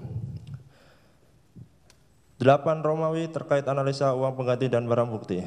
Majelis Hakim yang mulia, tim penasihat hukum yang terhormat, sidang pengadilan yang kami muliakan, bahwa oleh karena dakwaan primer penuntut umum yang telah dapat dibuktikan secara sah dan meyakinkan menurut hukum juga memuat pasal 18 Undang-Undang nomor 31 tahun 1999 tentang pemberantasan tindak pidana korupsi sebagaimana telah diubah dengan Undang-Undang nomor 20 tahun 2001 tentang perubahan atas Undang-Undang nomor 31 tahun 1999 tentang pemberantasan tindak pidana korupsi yang mengatur tentang ketentuan hukuman pidana tambahan, maka penuntut umum akan mengulas apakah pidana tambahan tersebut dapat dibebankan kepada terdakwa Anang Ahmad Latif.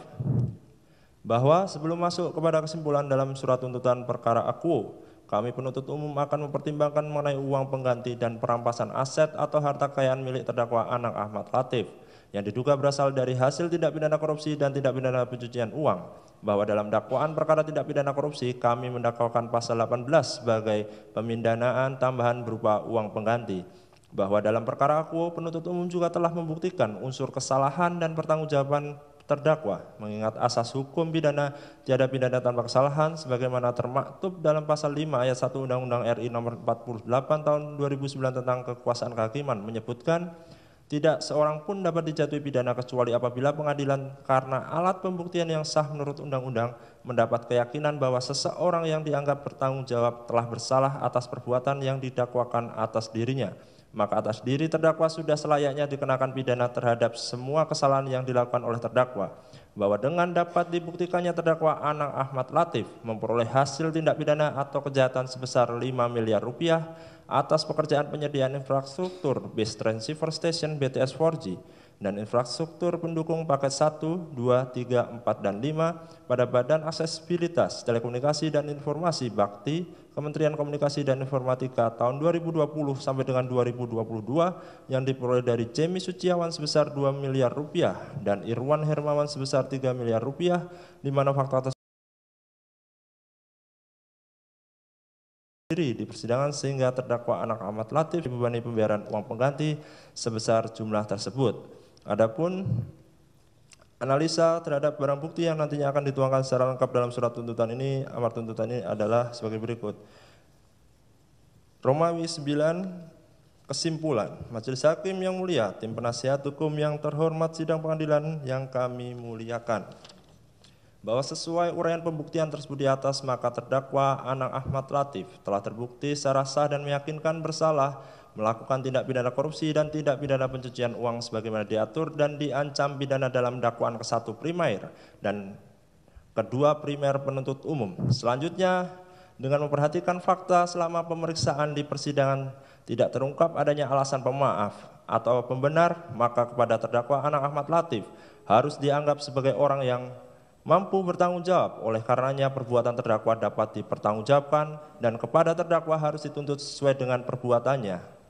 Bahwa oleh karena terdakwa Anang Ahmad Latif telah terbukti bersalah melakukan tindak pidana sebagaimana diatur dalam pasal 2 ayat 1 junto pasal 18 Undang-Undang nomor 31 tahun 1999 tentang pemberantasan tindak pidana korupsi sebagaimana telah diubah dengan Undang-Undang nomor 20 tahun 2001 tentang perubahan atas Undang-Undang nomor 31 tahun 1999 tentang pemberantasan tindak pidana korupsi Yunto pasal 55 ayat 1 ke 1 KUHP dan pasal 3 Undang-Undang Nomor 8 Tahun 2010 tentang pencegahan dan pemberantasan tindak pidana korupsi, tindak pidana pencucian uang, maka sewajarnya lah terdakwa harus diberikan ganjaran hukuman yang setimpal dengan perbuatannya.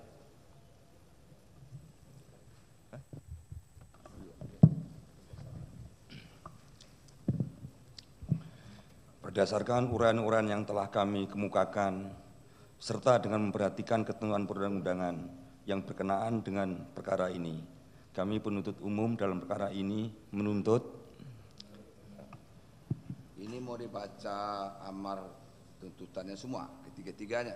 Tiga-tiganya. Ya, tidak ada ulasan lain lagi? Tidak ada ulasan lain lagi. Silakan. Terima kasih. Menuntut supaya Majelis Hakim Pengadilan Tindak Pidana Korupsi pada Pengadilan Negeri Jakarta Pusat yang memeriksa dan mengadili perkara tindak pidana korupsi atas nama terdakwa Anang Ahmad Latif memutuskan: 1. Menyatakan terdakwa Anang Ahmad Latif terbukti secara sah dan meyakinkan bersalah turut serta melakukan tindak pidana korupsi dan tindak pidana pencucian uang sebagaimana dalam dakwaan ke-1 primer pasal 2 ayat 1 Yunto pasal 18 Undang-Undang Nomor 31 Tahun 99 tentang pemberantasan tindak pidana korupsi sebagaimana telah diubah dengan Undang-Undang Nomor 20 Tahun 2001 tentang perubahan atas Undang-Undang Nomor 31 Tahun 99 tentang pemberantasan tindak pidana korupsi Yunto pasal 55 ayat 1 ke 1 KUHP dan dakwaan kedua primer pasal 3 Undang-Undang Nomor 8 Tahun 2010 tentang pencegahan dan pemberantasan tindak pidana pencucian uang. 2. Menjatuhkan pidana terhadap terdakwa Anang Ahmad Latif dengan pidana penjara selama 18 tahun, dikurangkan sepenuhnya dengan lamanya terdakwa ditahan dengan perintah agar terdakwa tetap dilakukan penahanan di rutan. 3. Menghukum terdakwa membayar denda sebesar 1 miliar rupiah dengan ketentuan apabila tidak dibayar diganti dengan pidana kurungan selama 12 bulan. 4. Membebankan terdakwa membayar uang pengganti sebesar 5 miliar rupiah dengan ketentuan jika terdakwa tidak membayar uang pengganti tersebut paling lama 1 bulan sesudah putusan pengadilan telah memperoleh kekuatan hukum tetap, maka harta benda milik terdakwa dapat disita oleh jaksa dan dilelang untuk membayar uang pengganti. Dalam hal terdakwa tidak mempunyai harta benda lagi yang mencukupi untuk membayar uang pengganti, maka terdakwa dijatuhi hukuman penjara selama 9 tahun. Atau apabila terdakwa membayar uang pengganti yang jumlahnya kurang dari seluruh kewajiban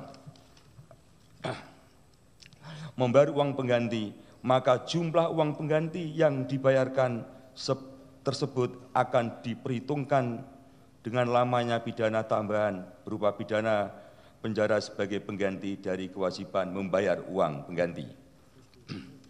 5. Menyatakan barang bukti berupa barang bukti dalam lampiran 1 surat tuntutan ini nomor urut L1 sampai dengan nomor urut L19.4 dipergunakan dalam perkara atas nama terdakwa Joni Geral Plate.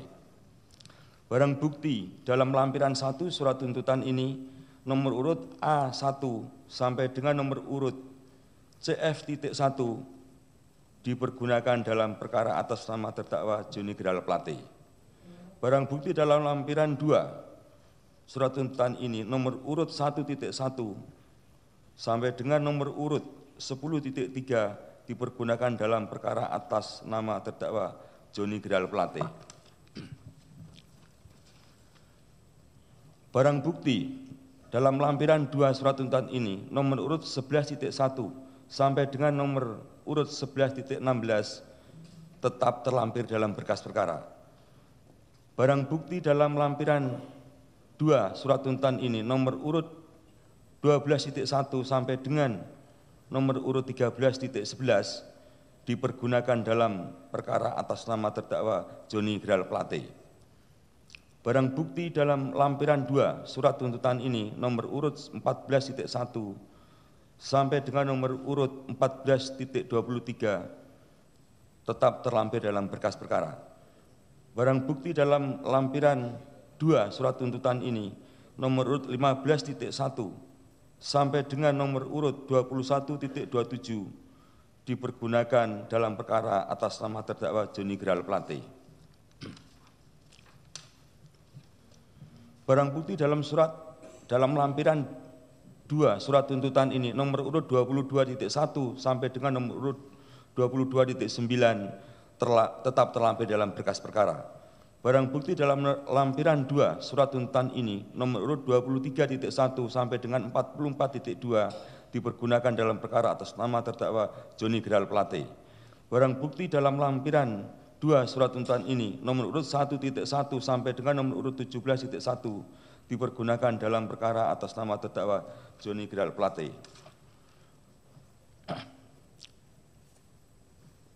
Barang bukti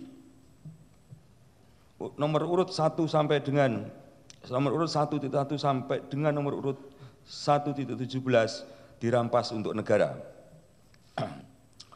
Barang bukti dalam lampiran 3 surat tuntutan ini nomor urut 1.18 sampai dengan 1.28 tetap terlampir dalam berkas perkara. Barang bukti dalam lampiran 3 surat tuntutan ini nomor urut 1.29 sampai dengan 1.29 kami ulangi dirampas untuk negara. Barang bukti dalam lampiran 3 surat tuntutan ini nomor urut 1.30 sampai dengan 1.32 tetap terlampir dalam berkas perkara. Barang bukti dalam lampiran 3 surat tuntutan ini nomor urut 2.1 sampai dengan 2.2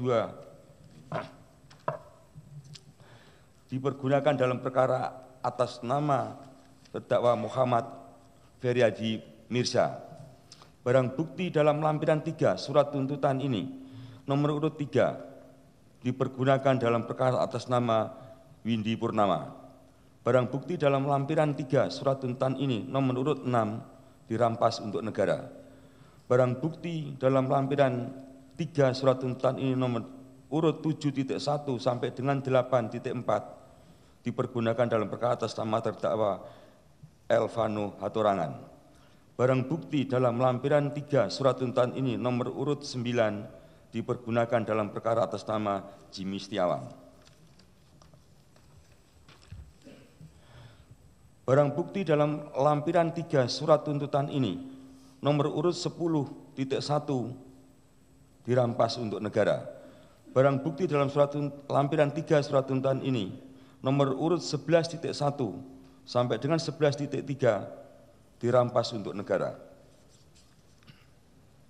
Barang bukti dalam lampiran 3 nomor urut 12.1 sampai dengan nomor urut 12.2 dipergunakan dalam perkara atas nama Jimmy Setiawan.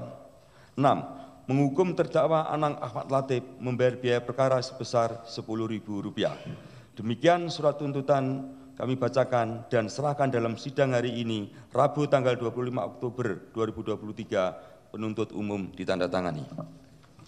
Lanjut, Pak Joni Geral Plate, silakan. Kejaksaan Negeri Jakarta Selatan untuk keadilan surat tuntutan pidana nomor register perkara PDS 24-MDD1.14-FT.1.14-06-2023 yang terhormat Ketua dan anggota Majelis Hakim, tim penasihat hukum dan terdakwa yang kami hormati, sidang pengadilan yang kami muliakan. Sesuai dengan ketentuan pasal 182 ayat 1 KUHP, kami penuntut umum akan menyampaikan tuntutan pidana terhadap terdakwa Joni Geral Plate sebagaimana identitas lengkap sesuai dalam surat dakwaan yang dibenarkan oleh terdakwa di muka persidangan yang mulia ini. Berdasarkan uraian-uraian tersebut di atas, penuntut umum dalam perkara ini dengan memperhatikan ketentuan pasal 182 ayat 1 dan ayat 2 Undang-Undang Nomor 8 Tahun 1981 tentang hukum acara pidana, pasal 2 ayat 1 Jungto pasal 18 Undang-Undang Nomor 31 Tahun 1999 tentang pemberantasan tindak pidana korupsi sebagaimana telah dirubah dengan Undang-Undang RI Nomor 20 Tahun 2001 tentang perubahan atas Undang-Undang RI Nomor 31 Tahun 1999 tentang pemberantasan tindak pidana korupsi Jungto pasal 55 ayat 1 ke 1 KUHP serta undang-undang yang bersangkutan menuntut supaya Majelis Hakim Pengadilan Negeri Tindak Pidana Korupsi pada Pengadilan Negeri Jakarta Pusat yang memeriksa dan mengadili perkara atas nama terdakwa Joni Gerat Plate memutuskan: 1. Menyatakan terdakwa Joni Gerat Plate terbukti secara sah dan meyakinkan bersalah melakukan tindak pidana korupsi secara bersama-sama sebagaimana diatur dan diancam pidana pasal 2 ayat 1 Yungto pasal 18 Undang-Undang RI nomor 31 tahun 99 tentang pemberantasan tindak pidana korupsi sebagaimana telah dirubah dengan Undang-Undang RI nomor 20 tahun 2001 tentang perubahan atas Undang-Undang RI nomor 31 tahun 99 tentang pemberantasan tindak pidana korupsi Yungto pasal 55 ayat 1 ke 1 KUHP sebagaimana dakwaan primer. 2. Menjatuhkan pidana pokok terhadap terdakwa Joni Gerat Plate berupa pidana penjara selama 15 tahun dikurangi selama terdakwa berada dalam tahanan dengan perintah agar terdakwa tetap ditahan di rutan. Pidana denda sebesar 1 miliar rupiah dengan ketentuan apabila denda tidak dibayar maka diganti dengan pidana kurungan selama 1 tahun. 3. Menjatuhkan pidana terhadap terdakwa untuk membayar uang pengganti kepada negara sebesar 17.848.308.000 rupiah dengan ketentuan jika terdakwa tidak membayar uang pengganti paling lama dalam waktu 1 bulan sesudah putusan memperoleh kekuatan hukum tetap, maka harta benda terdakwa dapat disita oleh jaksa dan dilelang untuk menutupi uang pengganti tersebut. Dalam hal terdakwa tidak mempunyai harta benda yang mencukupi untuk membayar uang pengganti, maka diganti dengan pidana penjara selama 7 tahun dan 6 bulan. 4. Menetapkan barang bukti berupa barang bukti sebagaimana terdapat dalam lampiran 1 berkas perkara ini, yakni nomor urut 1.1 dipergunakan dalam perkara atas nama terdakwa Yohan Suryanto. 2. Barang bukti sebagaimana terdapat dalam lampiran 1 berkas perkara ini nomor urut 1A dipergunakan dalam perkara atas nama terdakwa Yohan Suryanto. 3. Barang bukti yang terdapat dalam lampiran 2 berkas perkara atas nama terdakwa Anang Ahmad Latif yakni nomor urut 1.1 dipergunakan dalam perkara atas nama terdakwa Yohan Suryanto. 4. Barang bukti dalam lampiran 2 berkas perkara atas nama terdakwa Anang Ahmad Latif yaitu nomor urut 12.1 dipergunakan dalam perkara atas nama terdakwa Yohan Suryanto. 5. Barang bukti terdapat dalam lampiran 2 berkas perkara atas nama terdakwa Anang Ahmad Latif yakni nomor urut 15.1 dipergunakan dalam perkara atas nama terdakwa Dr. Yohan Suryanto. Barang bukti terdapat dalam lampiran 2 berkas perkara atas nama terdakwa nomor urut 23.1 dipergunakan dalam perkara atas nama terdakwa Yohan Suryanto.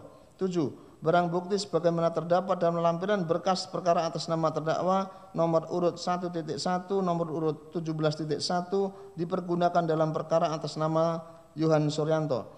Barang bukti sebagaimana terdapat dalam lampiran 2 berkas perkara terdakwa nomor urut 1.1 dipergunakan atas nama terdakwa Yohan Suryanto.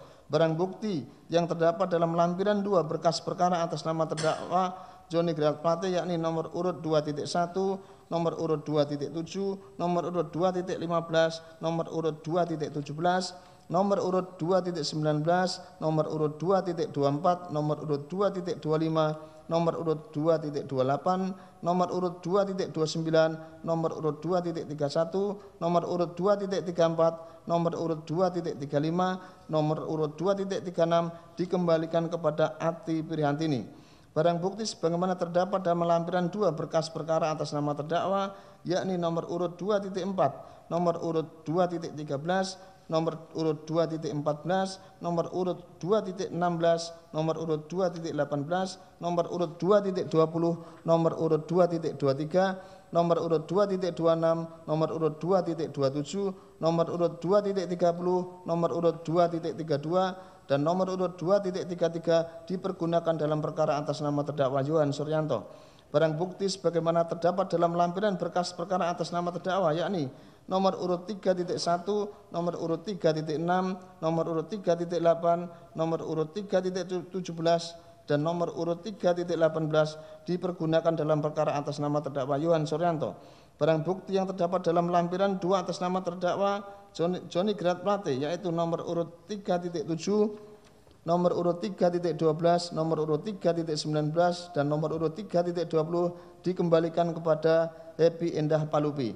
Barang bukti sebagaimana terdapat dalam lampiran 2 berkas perkara atas nama terdakwa yakni nomor urut 3.13, nomor urut 3.14, nomor urut 3.15, dan nomor urut 3.16 dirampas untuk negara. Barang bukti sebagaimana terdapat dalam lampiran 2 berkas perkara atas nama terdakwa Joni Gerard Plate, yakni nomor urut 4.1 sampai dengan nomor urut 4.15 dipergunakan dalam perkara atas nama terdakwa Yohan Suryanto. Barang bukti dalam lampiran 2 berkas terdakwa atas nama terdakwa, yakni nomor urut 5.1 sampai dengan nomor urut 5.16 dikembalikan kepada Maria Anaswarni SH. Barang bukti yang terdapat dalam lampiran 2 berkas perkara atas nama terdakwa, yakni nomor urut 6.1 sampai dengan nomor urut 6.3 dipergunakan dalam perkara atas nama terdakwa Yohan Suryanto. Barang bukti dalam lampiran 2, yakni nomor urut 1 dikembalikan kepada Ahmad Desi Mulyanuddin. Barang bukti yang terdapat dalam lampiran 2 berkas perkara atas nama terdakwa, yakni untuk nomor urut 1 dikembalikan kepada Andi Wantoro. Barang bukti sebagaimana dalam lampiran 2 berkas perkara atas nama terdakwa, yakni untuk nomor urut 3 dikembalikan kepada Fasrin Sumantri. Barang bukti sebagaimana dalam lampiran 3 berkas perkara atas nama terdakwa, yakni untuk nomor 4 dikembalikan kepada Sensilaus Dore. Barang bukti yang terdapat dalam lampiran 2 berkas perkara atas nama terdakwa untuk nomor urut 5.1 dikembalikan kepada Ati Prihatini. Barang bukti yang terdapat dalam lampiran 2 berkas perkara atas nama terdakwa untuk nomor urut 6 dikembalikan kepada Sunaryo. Barang bukti yang terdapat dalam lampiran 2 berkas perkara atas nama terdakwa untuk nomor urut 7 dikembalikan kepada Litwina S. Putri Daededa. Barang bukti sebagaimana terdapat dalam lampiran 2 untuk nomor urut 8 dikembalikan kepada Litwina S. Putri Daededa. Barang bukti dalam lampiran 2 berkas perkara atas nama terdakwa untuk nomor urut 9.1 dikembalikan kepada Maria Anaswarni SH. Barang bukti dalam lampiran 2 berkas perkara atas nama terdakwa untuk nomor urut 10 dikembalikan kepada Bambang Supriyanto. Barang bukti dalam lampiran 2 nomor urut 11.1 dipergunakan dalam perkara atas nama terdakwa Johan Suryanto.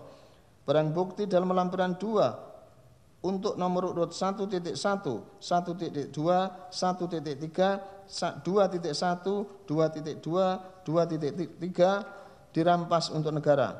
5. Membayar biaya perkara sebesar Rp10.000. Demikianlah tuntutan pidana ini kami bacakan dan serahkan dalam sidang yang terbuka untuk umum pada hari ini, Rabu tanggal 25 Oktober 2023. Semoga Allah Subhanahu wa taala, Tuhan yang Maha Esa, senantiasa memberikan kesehatan, kekuatan batin dan keteguhan iman kepada Majelis Hakim Pengadilan Tindak Pidana Korupsi pada Pengadilan Negeri Jakarta Pusat dalam memutus perkara ini. Penuntut umum ditandatangani.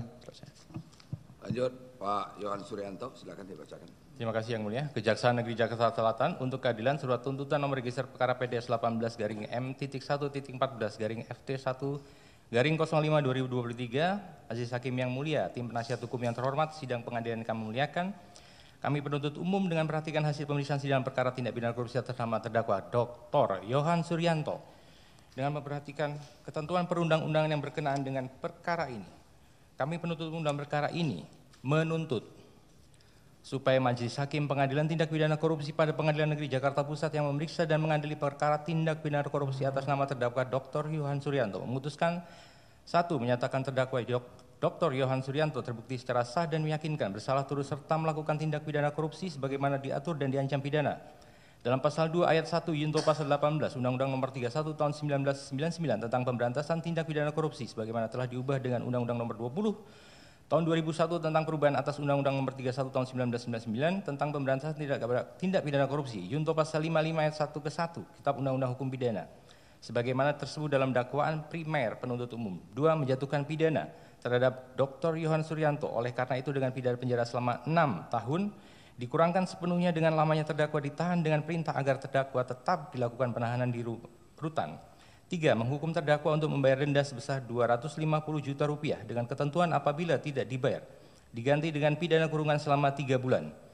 4. Membebankan terdakwa untuk membayar uang pengganti sebesar Rp399.992.400 dengan ketentuan jika terdakwa tidak membayar uang pengganti tersebut paling lama dalam jangka waktu 1 tahun, ulangi, dalam paling lama dalam jangka waktu 1 bulan sesudah putusan pengadilan telah memperoleh kekuatan hukum tetap, maka harta benda milik terdakwa dapat disita oleh jaksa dan dilelang untuk membayar uang pengganti.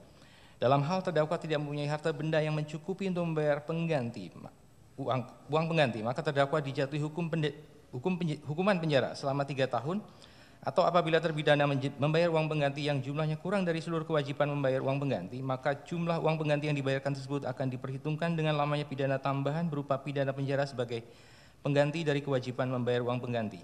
5. Menyatakan barang bukti sebagai berikut. 1. Barang bukti sebagaimana terlampir dalam lampiran 1 berkas perkara ini berupa dokumen nomor urut 1.1 dipergunakan, ulangi, nomor urut Romawi 1.1 sampai dengan nomor urut Romawi 69.4 dipergunakan dalam perkara atas nama terdakwa Galumbang Menak Simanjuntak. 2. Barang bukti sebagaimana terlampir dalam berkas perkara ini nomor urut A.1 sampai dengan nomor urut CF.1 dipergunakan dalam perkara atas nama terdakwa Galumbang Menak Simanjuntak. 3. Barang bukti sebagaimana terlampir dalam berkas perkara ini nomor urut 1.1 sampai dengan nomor urut 10.3 dipergunakan dalam perkara atas nama terdakwa Galumbang Menak Simanjuntak. 4. Barang bukti sebagaimana terlampir dalam berkas perkara ini nomor urut 12.1 sampai dengan nomor 13.11 dipergunakan dalam perkara atas nama terdakwa Galumbang Menak Simanjuntak. Barang bukti sebagaimana terlampir dalam lampiran berkas perkara ini nomor urut 15.1 sampai dengan nomor urut 21.27 dipergunakan dalam perkara atas nama terdakwa Galumbang Menak Simanjuntak.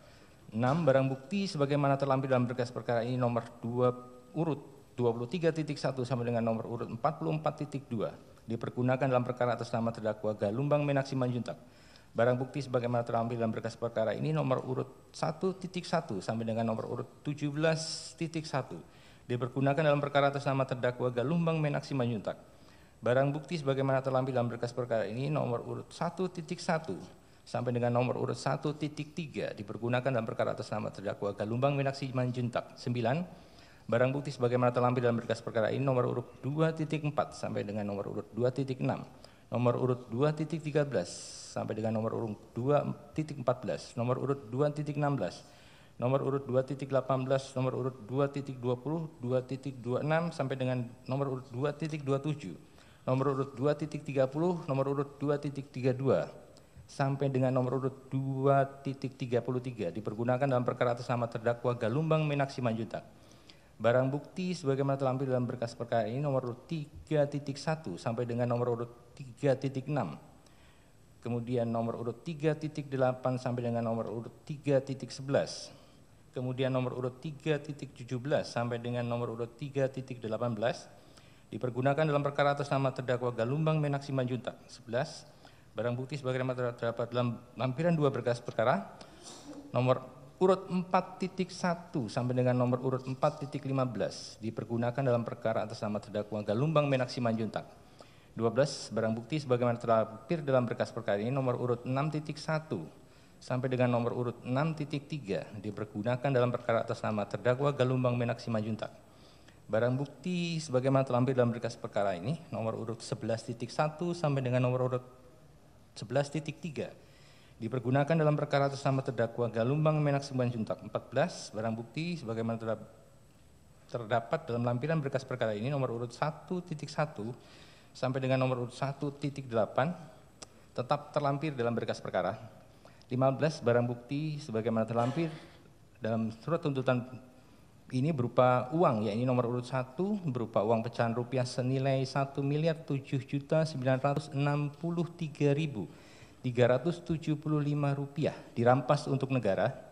Nomor urut 2 berupa uang pecahan rupiah senilai 213.348.794 rupiah dirampas untuk negara dengan ketentuan untuk sejumlah uang sebesar 53.608.400 rupiah diperhitungkan untuk mengurangi kewajiban uang pengganti yang dibebankan kepada terdakwa Yohan Suryanto. 6. Menghukum terdakwa Dr. Yohan Suryanto untuk membayar biaya perkara sebesar Rp10.000. Demikian surat tuntutan ini kami bacakan dan diserahkan dalam sidang hari ini Rabu 25 Oktober 2023. Penuntut umum ditandatangani.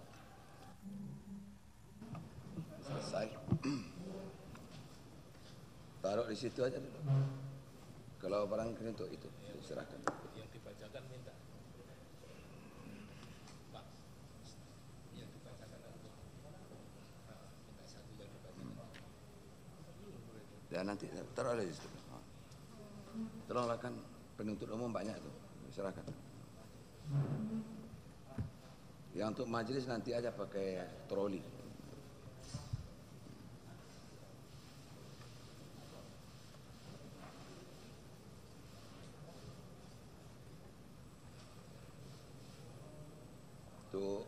Untuk majelis nanti pakai troli aja. Taruh situ aja. Oke? Itu ya. Oke, silakan duduk. Penuntut umum. Oke, Pak Amnang Ahmad Latif. Saudara sudah dengar ya? Intinya saudara dinyatakan terbukti bersalah melakukan tindak pidana sebagaimana dalam dakwaan primer pasal 2 ayat 1 dan seterusnya. Dan kemudian juga pasal 3 Undang-Undang Nomor 8 tahun 2010 tentang tindak pidana pencucian uang. Intinya saudara dituntut selama 18 tahun. Ya, dan seterusnya. Untuk jelasnya lihat di dalam uraian tuntutan pidana dari penuntut umum ya. Kemudian Pak Joni Gerard Plate, saudara sudah dengar, saudara dituntut selama 15 tahun. Ya. Kemudian membayar uang pengganti sebesar 17 miliar. Salah. Kalau tidak membayar uang pengganti, harta bendanya bisa disita. Kemudian juga kalau tidak mencukupi, harta benda tidak mencukupi, maka diganti dengan pidana penjara selama 7,5 tahun kalau nggak salah. Ya. Dan seterusnya, barang bukti dan seterusnya. Kemudian Pak Yohan Suryanto, saudara dituntut ringan 6 tahun. Ya. 6 tahun, kemudian uang sebesar berapa itu? 300 berapa juta. Ya. Kemudian kalau tidak membayar, tidak diganti, maka diganti dengan pidana penjara selama 3 tahun. Itulah intinya. Untuk jelasnya lihat dalam tuntutan pidananya secara jelas ya, secara terperinci ada di situ. Oke, ini baru tuntutan pidana. Saudara terdakwa dan penasihat hukum terdakwa diberikan hak untuk membela diri, mengajukan pembelaan atau pledoi, ya, diberikan waktu 1 minggu. Pak Anang bisa bikin sendiri, Pak Joni Gerard Plate juga bikin sendiri, Pak Johan juga. Kemudian juga penasihat hukumnya ya, di samping penasihat hukumnya ya. Oke. Begitu, jelas? Jelas ya, Pak Joni? Nanti sidang tanggal 1, Pak. Ada yang mau disampaikan? Dari kami ada yang Tidak ada? Ada? Ada yang mulia. Mohon diperkenankan nanti untuk pledoi itu yang mulia. Kita di sidangnya masing-masing pembacaannya, sehingga kalau boleh mulainya pagi kan, biar terakomodir semua yang mulia. Ya, terima kasih yang mulia.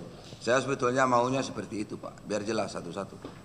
Tidak apa-apa, dari pagi ya, tanggal 1. Oke, Pak Anang Ahmad Latif dulu, kemudian penasihat hukumnya, kemudian Pak Joni Gerard Plate, dan kemudian Pak Johan Suryanto. Tanggal 1 kita sidang, hari yang sama, hari Rabu lagi, untuk pembelaan atau pledoi dari terdakwa dan penasihat hukumnya. Ada yang perlu disampaikan lagi Pak? Cukup? Sebelum saya tutup sidang ini dari penuntut umum? Dari kami cukup yang mulia. Cukup? Oke. Begitu ya Pak. Sidang kita tunda minggu depan. Hari yang sama, hari Rabu lagi, tanggal 1 November 2023. Jam 9 pagi. Ya, jam 9 pagi. Untuk membacakan pledoi dari masing-masing terdakwa dan para penasihat hukumnya. Ya, perintahkan kepada penuntut umum untuk menghadirkan lagi para terdakwa ke persidangan ini pada persidangan berikutnya dengan acara pledoi atau pembelaan dari terdakwa dan penasihat hukumnya. Sidang selesai dan ditutup.